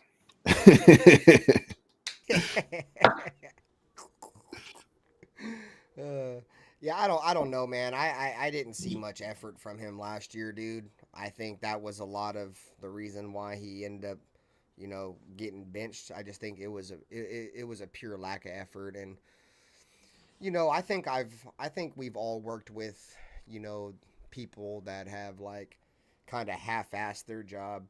You know what I'm saying? Like Marcus Peters did with us, right? This whole in relating to Marcus Peters, right? We've all kind of had an employee that kind of half-assed at the job, and you get to the point to where you're like, well, fuck it, if they're gonna let him half-ass it, I'm gonna half-ass it. You know what I'm saying? And is that what it was? Possibly. That's what. Possibly. If maybe Yeah. fists were fists, we'd all be fucking saucy. You know what I mean? So that's what I'm saying. It could be. I hope so. We're hoping again. Here we go. Yeah. Let's pray. Let's play, Raider Nation. In Jesus' name. I like Jacorian Bennett a lot, dude. He's got the skills to play, dude. I mean, he's like 6 foot. He ran like 4.3. The dude's an athletic motherfucker, dude. It's just that I don't know if he just got it upstairs or not, dude. A lot of this shit is like they say, bro. The game is 99% mental and 1% physical, dude. If you're fucking a Looney Tune, bro, you're probably not gonna pan out, dog. It don't matter. It don't matter how fast and tall. That shit don't matter, dog. If you don't have a football IQ, you don't have, the drive to want to go be great. You're not even gonna be good. Like motherfuckers have to try to be great just to be good. You know what I'm saying? Like yeah. You don't have that drive. I don't see that drive. Like if you had that drive, you wouldn't have let how Marcus Peters acted affect you. You know what I mean? Like you obviously don't give a fuck. And like I said, bro, I gotta see it. I like Jack Jones a lot, you know what I mean? But just because he says old buddy's out there lighting it up, don't mean I'm just gonna take his fucking word for gospel. You know what I'm saying? Like we said that we seen the same shit last year. What up, JoJo? Salute, dog. But I will tell you this: if there's a corner that if I had to choose between Marcus Peters and Jack Jones to play opposite of me, dude, I definitely want Jack Jones. Marcus Peters a fucking bum. And I'm not even gonna go out and say that Jack Jones is the next coming of fucking Charles Woodson or anything like that. Like I still think there's a lot of shit I still gotta see out of him too. Did he make some great fucking plays for us? Yeah, he fucking did. But I gotta see more, dude. It's consistency is key, dude. Consistency is fucking key, dog. If you can come out, do a year in and year out, game in and game out, then that's what we'll do, bro. You know what I'm saying? But I'm not, like I said, bro, the whole Jacorian Bennett shit, I'm kind of playing it by ear. So it sounds nice. It sounds like, you know what I mean, a good dream. Like, our defense is going to put on the pressure it needs to give our DBs the time to make their plays and get in position. You know what I mean? But That's what I'm not too worried. I've never been too worried about the defensive back position because I feel like this defensive line, we got the packages to put the pressure on these quarterbacks to make them uncomfortable and get some favorable tips, or you know what I mean, make some magic happen, because we've been missing turnovers for a long time, and it all starts up front. And I think we got a little taste for it last year, and I think now they're gonna fucking hopefully you know what I mean, they get to hit the buffet this year, all you can eat. Shit, sacks and turnovers and shit, man. That shit's all contagious, bro. That's a mindset, bro. It's not just, you know, being good. Like, you don't gotta be the greatest player in the NFL to create turnovers. Like, a lot of people fucking didn't like Amik Robertson. Like, I've always been an Amik Robertson fan, but a lot of people shit on Amik Robertson. You want to know one thing he did well? He fucking got turnovers. You know what I'm saying? Like, that's one thing he was good at. And in my opinion, I'm scared because we just lost that. We lost a guy that creates turnovers for us. You know what I mean? And like I said, y'all know me. I'm an Amik Robertson fan, so I didn't think he was as bad as some people try to make him. Like, some people try to make him seem like he's a lot worse than he is. Dude, I've seen way worse corners for the Raiders than Amik Robertson, bro. Oh, he was scrappy. He got smoked a couple times, but he won more than he got smoked, and that's what matters at the end of the day. Yeah. I mean, bro, I don't know, dude. Like, I feel like every corner in the NFL gets cooked, bro. Like, yeah, exactly. Every corner gets cooked. So exactly. you can't sit here and act like fucking he's not gonna get cooked. Did he get cooked? Yeah, but the dude definitely got some get back, bro, with the turnovers he created for us. You know what I'm saying? Dog. Like, that dude owned Denver. That dude owned Denver, bro. Like, every time we played Denver, there was some kind of turnover from Amik Robertson, bro. Every time, dog.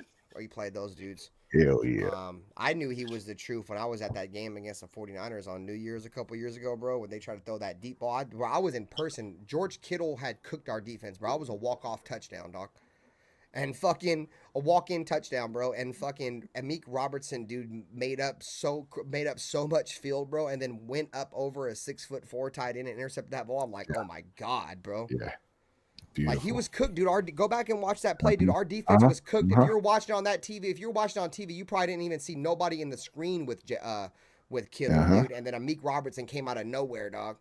Levitated. So much field. Yeah, he made up levitated. So much field. He fucking floated, fucking like a good 10 yards, and fucking he was up there, bro. Then that fucking play he made on Christian Wilkins, that fucking receiver. I think that might be I forget his name. Last year, the Packers. Number 9, you know for where the they Packers. Try to throw the ball up to him in the end zone, and Amik Robertson sealed the game off. Like, who on our team's gonna create that? Like, there's another dude that's balling out right now too in camp that I'm hearing. Demakarian Richardson. I may have butchered his fucking name. Round 4. But they say that he looks really fucking good too. Yeah. He's an athlete. He'll get up and tackle. In terms of athletes, bro, he was the 3rd overall athlete in that draft in terms of height, weight, speed, fucking his vertical, all that shit. Hey, Wild Turkey, I appreciate you for becoming a member, gang. Much love, bro. Thanks for joining the memberships, bro. But yeah, I was excited about that Demakarian Richardson pick, dude. I think he might be really good for us, dog. He's a little, his coverage is a little but you cannot fucking question his fucking his physical aspect of the game, dude. Like, that dude will come down and tackle, bro. He will fucking tackle, dog. So that's what we need. He ain't guys like that. And that's one thing I liked Amik too, bro. Amik wasn't afraid to tackle, dog. Remember that play he made on Kansas City last year where he hit Rashee Rice, lifted him up off the ground, bro, and said, "You too little." Bro, you just let a 5'8" wide corner just call you too little, and you're like a 6'1" wide receiver? He picked him up and just slammed his dumb ass. Bro, I hate that, dude. Like, I'm sad that Josh Jacobs left, dude. But, like, I'm starting to think that I might be even more sad that Amik left, dude. Like, I loved Amik. Y'all know how I felt about Amik, dude. I loved Amik. I remember before I met Dirty, I think Dirty was, like, the only one in that little group that liked Amik. Bro, even before I met Dirty, dude, I loved Amik Robertson. I remember when we drafted him, dude. When I seen highlights of you, we drafted him, I believe, in the same draft as Bryan Edwards. He clamped Bryan Edwards in college, bro. Yeah. Dude, Bryan Edwards was like 6'3". Amik Robinson's like 5'8", dude. He put fucking Bryan Edwards in a fucking box, dude. And Brian Edwards was the most productive receiver to come out of South Carolina. And receivers like fucking Debo Samuel went there, and fucking Simeon Rice or Sidney Rice. Or like, he had some good receivers go there, dude. And he was the best receiver coming out of there, dude. And I was more excited for Amik than I was Brian Edwards. Because Brian Edwards started getting hurt right off the bat. And I'm like, oh, yeah, here we go, dog. So. But, yeah, man. So, I don't know. Sounds familiar. Sounds familiar, right? Right. Fuck. So let's talk about the elephant in the room. Pretty much what's in the thumbnail. The Kermit the Frog puppet and Raider Nation breaking the internet and trolling the internet like we always do. We're really good at it. Whenever the Raiders do something, it makes national headlines. And I don't know if we're the first team to ever think about making a Kermit the Frog puppet. Josh is the creator of that puppet, the GOAT219 on Instagram. He's had that fucking puppet for like 3 years. Somehow it ended up in the players' hands this time. And the players had, some fun with it. I thought the funniest part about the puppet, though, is because they were all mocking fucking Kermit Mahomes from fucking saying, I'm here. And then Trey Taylor in the background was, while they were saying, I'm here, he was like, I'm a bitch. I was like, oh, shit, boy, you over here calling Patrick Mahomes a bitch. So I just think it's funny that a lot of people are getting up in their feelers, you know what I'm saying, about the shit. Me and Jack Bauer kind of had a little conversation about this on Friday night. Let the defense have fun right now. You want to know why? Because did they win the Super Bowl? Yes. But who was the last team to beat them before they won that Super Bowl? The Raiders. We beat them on Christmas. They won 6 games in a row, or 7 games, including the Super Bowl. You know what I'm saying? And not only did we beat them, but we dominated them. We dominated them defensively. Go name another fucking quarterback in defense that Patrick Mahomes beat. And he didn't, and that his opposing team didn't fucking complete a pass for 3 quarters. Patrick Mahomes has thrown less than 5 pick sixes in his fucking career. One of them was us. We scored 2 defensive touchdowns in 8 seconds. When the fuck do the Chiefs ever get that mentally fucked where they turn the ball over twice in 8 seconds? You know what I'm saying? Like, the Raiders defense, dude, they fucking balled out in that game, bro. Like, they're looking at it like this. Like, yeah, you bitches may have won the Super Bowl, but y'all didn't y'all didn't play against us. Y'all didn't play against us, our defense. Like, right now, these guys think they have those guys as fucking number. And I can't blame them. Dude. They want to make fun of him, let him. Because at the end of the day, bro, this is going to stir up a mental aspect with Patrick Mahomes to where he's going to be thinking about that fucking puppet when we play them. And it's just another little thing that's going to be on his mind when he's already worried about Max Crosby, dude. He's already got Max Crosby here. Max Crosby's got like 70% of his attention, 75% of his attention already, dude. Now he's going to be thinking about the fucking puppet. And now he's going to think about Christian Wilkins, dude. It's just another mental aspect. I love it, bro. You guys know me. I'm a fucking troll. I love every fucking minute of that puppet, dude. It's fucking great, bro. You know what I'm saying? I don't think it's going to backfire on us. You know, motherfuckers was like, oh, you guys know what happened when we danced on the shield and made fun of him, dude. This is a different team, bro. That's a different team. This is a team that just beat them. And not only beat them, but dominated them. So, puppet talk. How we feeling about the puppet? I know Jack Bauer said, I think he said he wasn't a big fan of the puppet shit. Go ahead, Jack. Want me to go? Jack fall asleep? Looks like he fell asleep right there in his chair. Bro. Yeah. This wouldn't be the first time he fell asleep. Yeah, his phone's bugging. Jack Bauer, you son of a bitch. Wake the fuck up. This ain't fucking go nappy time, motherfucker. This is the podcast, you son of a bitch. He must be real fucking boring if he's gonna fall asleep. God damn, no wonder why my views are down, dude. Fuck, I'm that fucking boring. I put people to sleep. Motherfuckers don't even sing lullabies to their kids no more. They just put the podcast in their kids' room. Like, here, listen to this. His head's moving. He's. No, I'm good, man. Oh, now you're good, motherfucker. We've been talking about you for like the last 3 minutes. You weren't good. I was in a whole nother dimension, bro. You was in the Twilight Zone like a Asante Samuel Jr. Like you just got crossed up by Devante Adams type shit. True. Oh, yeah, that's exactly what I remember. Damn. We was talking about the puppet, dog. Which was the Kermit? The Kermit puppet. Yeah. Damn. I feel bad about it now. It's like, man, fuck him. Run that shit up. That part, dog. Fuck him. I don't give a fuck if he gets his feelers hurt. Yeah, it might cause him to make a mistake. Just trying to be over anxious to do some bullshit versus the Raiders, and that's exactly what we need. So It's a distraction for him, bro. yeah, It's caught, bro. This has caught national attention, bro. They're posting this shit on like NFL Network and shit. He for sure sees this ain't something that's just in the realm of Raider fans that he probably didn't see, dude. He is getting made fun of on a national level now because they are showing this shit everywhere, dude. So it's definitely on his fucking head right now. I promise you. He's thinking about that puppet when he goes to bed, gang. yeah. Well, If he say it 5 times, his name 5 times in the mirror, that shit appear on the field and shit. Like, Gonna hit him with the It's so- Candyman joint. hell yeah, Candyman. Candyman. it's obvious to me that this is a big deal, because if not, then I think Pierce wouldn't have hopped on it so quick and nipped it in the butt, so He so to did, though. speak. He was not a fan of them making fun of that shit. I think the fact that it got to this point, I think it shows a lack of maturity and focus. As far as we don't play the fucking Chiefs week 1, we play the fucking San Diego. Shut up, man. Let them Chargers. guys have fun. You son of a bitch. Then go poke fun at Harbaugh and fucking Herbert. What are we doing?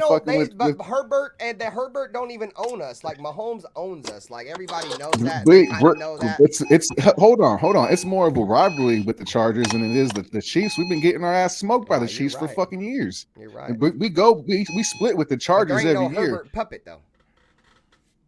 Hey, whatever. It just shows that they're not focused, in my opinion. You know, it's just my opinion. I'm fucking the nutty one.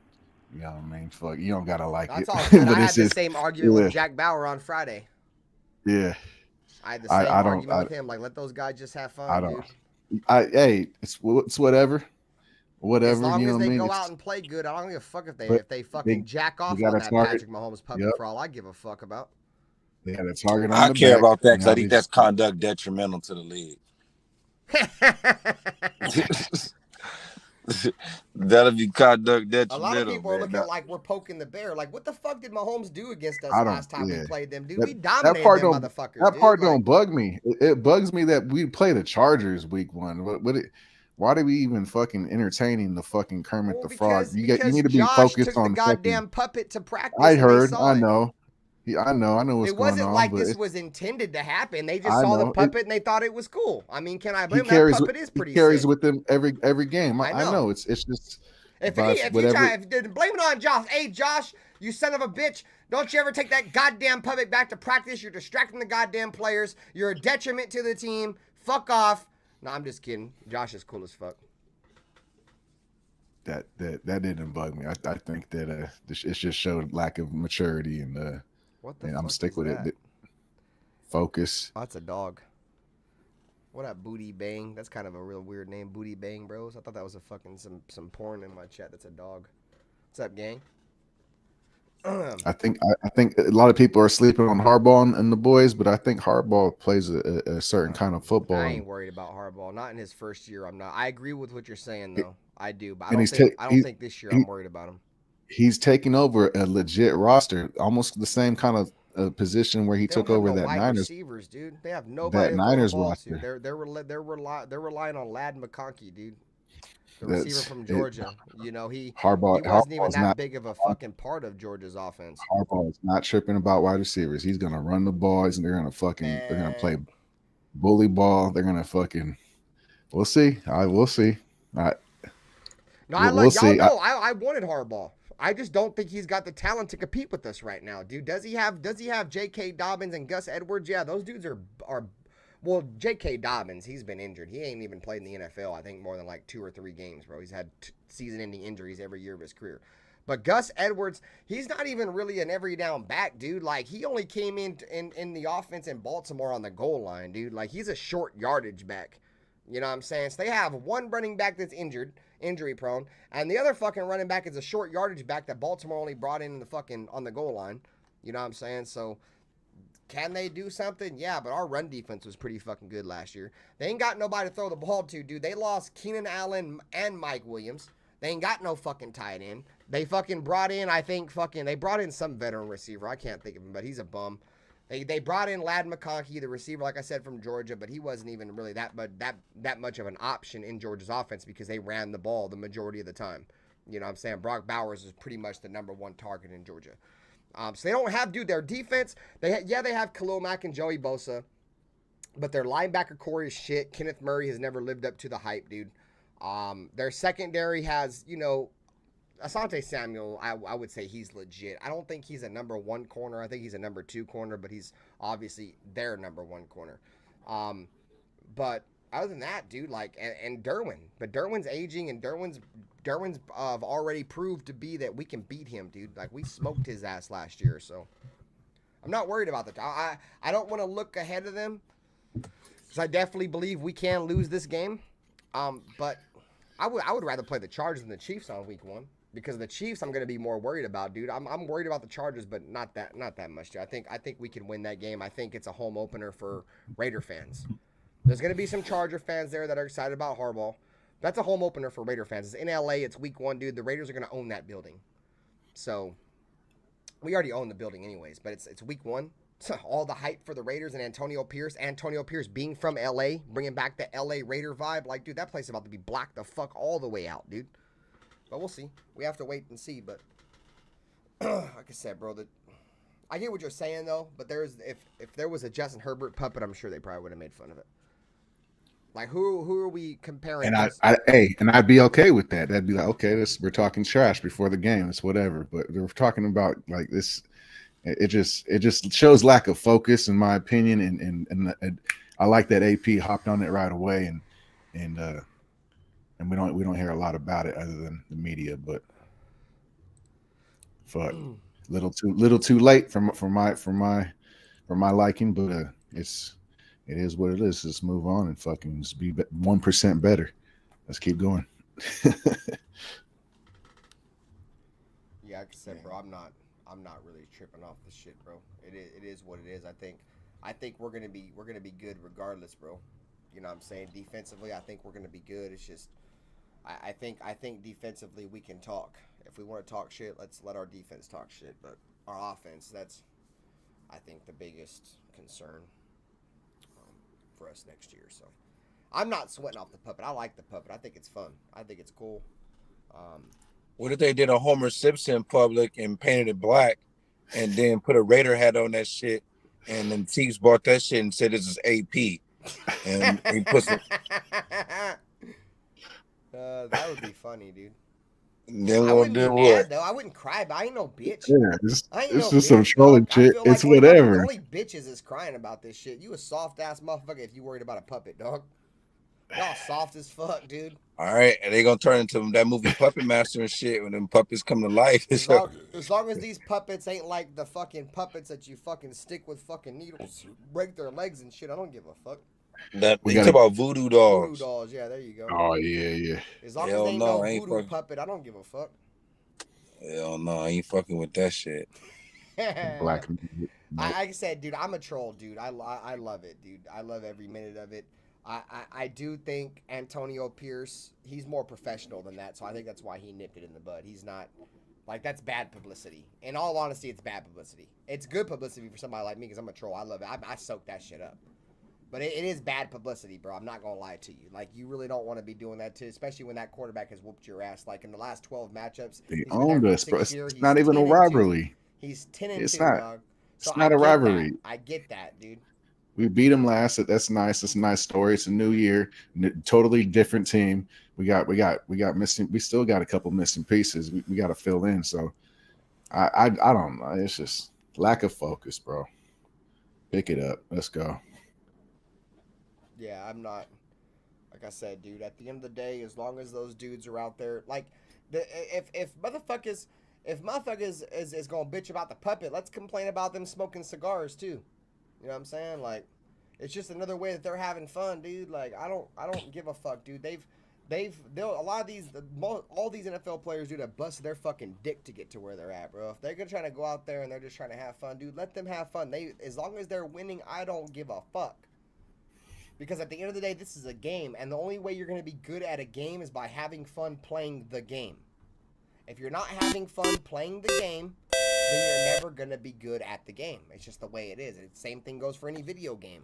You want to know why? Is that like a Nintendo game? Yeah, kind of. That's where I'm getting at right now. Kind of off topic, right? Like I'm ranked top 1,000 every single year in Madden. You want to know why? I don't. It's because I love playing Madden. I only love playing Madden because it's the only game I can play with the Raiders on. But I love doing it, so I'm usually pretty good at it. You know what I mean? So yeah, I'm Aunt Six. You've been a member for 10 months. There go with the Dustin shit. Fuck Dustin. Fuck Ozzy. Fuck Cortez. Fuck Sultan. Back to the stream. Yep. That's per Aunt. That's per Aunt Six. I have no issue with Dustin. Yeah, I'd be surprised if we didn't text in chat. You know, I think that's why. I think that's why Dustin has it. Dude, I went to Dustin's channel the other day and he didn't even acknowledge me in the chat. I think he's getting pissed off at Aunt. Yeah. Who's Dustin? DSR. That's the Death Star report. You don't know who Dustin is? I'll send the link to you in the chat. DSR. All right. Yeah, they do their own show. He's cool. I have no issue with him. He be making me laugh. He does shit like this on his stream, dude, which is fucking hilarious, bro. Like super duper wild. Oh man, dude. They don't sit over there and be like, let me get that dick. Let me go to the sack. That's what you motherfucking bitch ass motherfucker. He does shit like that on this show. He's funny. He be making me laugh, dude. I be crying watching his shit sometimes. And then he goes on like crazy rants, dog. And I just be crying laughing, dude. He hates Aunt Six, dude. He fucking hates Aunt Six, bro. He said whenever he sees Aunt Six, bro, he's gonna fucking give him them hands. Give him them hands, gang. I am sour about that glitch, Levi. Fuck that game. He said I'm sour about that glitch. You were sour about the glitch too, you son of a bitch, before you bought a whole motherfucking account, cocksucker. I'm mad at Jimmy for selling you the fucking account. I have a dude. I only play fucking with Georgia in that game. I play Road to the College Playoffs, bro. I'm 28-7, boy. So I don't give a fuck on that shit, bro. I be killing motherfuckers on that college shit. Y'all got anything y'all want to talk about in particular? That was it, right? It was Kermit. Covered everything. Yeah. Start up fucking after hours shit. Chat got any questions about some Raider shit? Yeah, if not, we're good. Yeah, I'll shut after this. I'm gonna fucking probably do an after party. I probably got to like 11:30. I got like 6 beers in the refrigerator. Those got to go down the hatch. So I'll definitely do another show. But it won't. They'll probably be somewhat Raider related, but not Raider related. It's gonna be a Black Saturday type shit. Yeah, I might be in the chat. To go to sleep. Yeah, I'm tired too, bro. I'm fucking burnt. A long ass day. I had to go fucking school shopping for my kids today. And we saw that smash and grab, dude. They came in and snatched all of them. I'm like, what the fuck is going on? I heard beepers going off. I'm like, what the fuck is, like, I literally just walked in. I turned around. This bitch is like, they're stealing purses because they don't want to get a job. They don't want to get a job. Yeah. They're stealing purses. Bro, they snatched the entire purse shit off, joint. They came in there with wire cutters, boy, and snatched all them hoes. That, like, I've seen it on the internet, dude. I've never seen it right in front of me like that, dude. Like, I'm like, is this shit really happening? Like, I got my kids, dude. I'm like, babe, go over there. I'm like, is this shit really fucking happening right in front of me right now, dude? What the fuck is going on? Bro, I remember when I was a kid, I got caught stealing a fucking CD at Best Buy. I almost went to jail. I tried to steal an Insane Clown Posse fucking CD from Best Buy, and they just want to take me to juvenile hall. Now motherfuckers is going and just stealing whole racks of purses. They ain't getting shit. Bareface. No, fuck. Yeah, dog. Like, just go in there and just grab it all. Yeah. That shit is wild. I couldn't believe it. I'm like, dude, this isn't fucking. It's like one of them surreal moments. Like, dude, is this really fucking happening right now? Like, what the fuck? This is the world we live in. Motherfucker just come in and just grab everything off the shelf and just what? And dude, nobody even tries to stop him. Like, just go ahead and have it. Just go ahead and have it. Like, that's wild. I told my old lady, I'm like, man, fuck it. We just came here and spent we have like $600 worth of school clothes. Might as well just walk out the fucking door. Let's just walk out. Those cocksuckers just did it. Why can't we do it?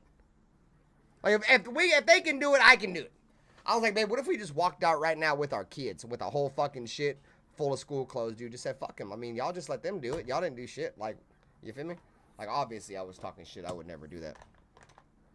Levi said, how many wins would you consider a good season this year? Shit, more wins than we had last year, bro. Get better. 9. Get better in the win 9. column, dude. We had what? 8. We had what? 8 wins last year. 8 wins, so 9 would be better. 9 would be better. Shit. All right, I'll take 10. Yeah, I have us at 10 wins as our ceiling. Any lucky 11s? I'll take 11 too. Shit, come on. I think it's possible, dude. I think the fact that we got 8 wins last year and fucking old buddy McDaniels was our head coach and Garoppolo was our quarterback for half of that, and we still got 8 wins. Like I definitely think the fact that they're gone, we're definitely good for at least 2 more wins. And I just thought about this the other day. I began to wonder, did Josh Jacobs really quit on us, or was he really injured? That's a good point too. Because the way was he he's really talking like right now, it makes it seem like he checked gave up out on us. Yeah. And he was checked out, and he's like, I'm good, guys. I'm not playing these last 4 games. Was it the fact that maybe out. he thought the Raiders drafted his replacement when they drafted Zamir White in the 2nd round? Like, we drafted Zamir White in the 2nd round. Was he looking at like, oh, they just drafted my replacement? It wasn't like we drafted a running back in the 6th round. We drafted a running back somewhat high. Zamir was the 4th round, not 2nd. Oh, no, you're right. Thanks for correcting me. I'm over here spreading fake news. Thank you. But yeah, so I don't think that would be an issue. I don't know, but you're right, dude. Maybe he just checked out. Now he's trying to blame it on us. Like, fuck, they're losers. I don't want to play for a loser. Bitch, fuck out of here, dude. We were losing before you got there. The fuck are you even talking about, bro? We had 3 first-round picks the year we drafted you. That's how bad we were, dude. Like, come on, dude. You're bitching about wins and losses now. Like, you knew we were shit when we drafted you, dude. You were like the 2nd of our 3 first-round picks. Drip, drip, drip. Was he the 2nd or the 1st of our first-round picks that year? No, it was Cleve Farrell. Cleve Farrell. 3rd, 2nd. Yeah, he was 2nd. We drafted John Abram that year. Abram was 3rd, yeah. Pick. Yep. Abram came out of nowhere. I didn't know who the fuck he was. I didn't know who the fuck he was. I didn't know who the fuck Damon Arnett was the following year. Yeah. Fucking idiots. The only thing I knew about Damon Arnett is he played opposite Jeff Okudah. It's the only thing I knew about him. He was from Ohio State. He played opposite Jeff Okudah. I know he played like an entire season with a cast on his hand. He played relatively well, but. All right, guys, I'm starting up an after show. Let's let you guys get some rest and shit. You guys are both tired and shit. I ain't got. Damn. Levi says he sees 12 to 13 wins. So check this out, guys. Check this out, guys. Just to throw this out there. Between 2 seasons or one season, or between he's thinking about this year. So let me just throw this out there, and Levi may hate me for this, but the fact that you have any kind of root for the 49ers makes me like somewhat hate you. Like, I love you, Levi. But Levi's a 49er fan. Oh shit. And he said he low key has a soft spot in his heart for the Raiders. Yeah. Because he's from out here. He's from the area and shit. I told him, like, I was like, bro, I hate the Niners, dude. Like, there's nothing in this world that would ever make me root for you, dude. But he's different than me, bro. He's one of them guys, like, if the Niners ain't doing well, he wants the Raiders to do well type of guys. And there are fans like that. I'm not one of those. But the fact that we have a 49er fan over here saying that he could see us getting 12 or 13 wins, it means it's not just us. You know what I'm saying? Like, there is some hype around a lot of fan bases that think Antonio Pierce is going to do well for us. And they see that I just think our biggest question mark is our quarterback. If we can just get competent quarterback play, just competent, dude. It don't got to be great quarterback play, just competent. Be an Alex Smith. Don't turn the fucking football over. You know what I'm saying? Don't turn the football over. Dude, Alex Smith had the Chiefs winning fucking multiple AFC fucking West championships, dude, just by not turning the football over. He never did anything great. Nothing. Alex Smith did nothing great. He wasn't a deep ball thrower. The dude had an arm of a noodle. But you want to know one thing he did well? He managed the game. He didn't turn the football over. He let his playmakers make plays. If Aiden can do that, Minshew can do that. He has a fucking an excellent core. Probably the great core, the best core of weapons as an offense in the entire NFL. You know what I'm saying? Like Devante and Jacoby, like Jacoby's fucking great. You know what I'm saying? He could be a number one. You know what I'm saying? And then you have this slot, you have these tight ends that we have. You know what I'm saying? Another dude that I forgot I was going to talk about earlier, but we'll talk about it before we get out of here, dude, is Trey Tucker. Dude, Trey Tucker is special, dude. I'm telling y'all, I told you guys this last year coming into this season, Trey Tucker is the guy that we need to be watching out for, dude. Because if you look down the stretch last year, dude, when all the defense was worried about Devante, dude, Trey Tucker was making fucking plays, dude. He on third down and long, dude, guess where Aiden was going with the ball, dude? Trey Tucker, bro. Trey Tucker, dude, he's a national championship wrestler, even though he's little and he's fast. The dude damn near runs 4.2. Like, he's probably the closest thing that we've had to Henry Ruggs since Henry Ruggs. Henry Ruggs was the same way, dude. He wasn't just a fast guy. He was a wrestler too, dude. His first game in the NFL, dude, he against the Chiefs, he went up and fucking bullied the corner, and he's a little dude, bro. Boston motherfuckers, yeah. So Point in the ball, yeah. So Trey Tucker, dude. Trey Tucker is a guy, dude, that I think is gonna have a great season for us next year, dude. I just think he's gonna be the guy that when we comes on the field, if defenses are too worried about Devante, dude, it's gonna be a one-play touchdown to Trey Tucker. He's just that fast, dude. He's that fucking fast, bro. He's a blur. He ran like, I think, his unofficial in college was like 4.29 or 4.27. The dude was official was like a 4.31. The dude's fucking a burner, bro. And the only I ain't gonna lie, like I fuck with Ozzy, but the first person that ever told me about Trey Tucker was Ozzy. Ozzy was a huge fan of Trey Tucker. He had him as a 7th round pick to us, though. Levi said Minshew was 1 win away from the playoffs last year. He's your starter. I don't know, bro. Aiden O'Connell as a rookie 4th round pick, he was 2 wins away from the playoffs. That's why I said I think we got good competition in our quarterback room. I like Minshew, dude. But I like Aiden more, I think, dude. Aiden's our draft pick. I seen him deal with all the adversity he dealt with last year.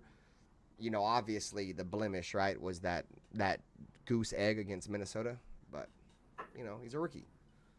So and he wasn't projected to be, the starter at any point last year. So there's plenty of times where fucking Derek, I think at least 2 or 3 times where Derek Carr couldn't cross the 50-yard line, bro. And nobody ever holds it against him like they do that fucking Minnesota game with Aiden O'Connell. I never hear anybody Aiden for that game, dude. But that fucking Derek Carr against the Saints not crossing the 50, that went underneath the rug after like a week. He did that like 2 or 3 times, bro, and it was just one too many. Fucking, yeah.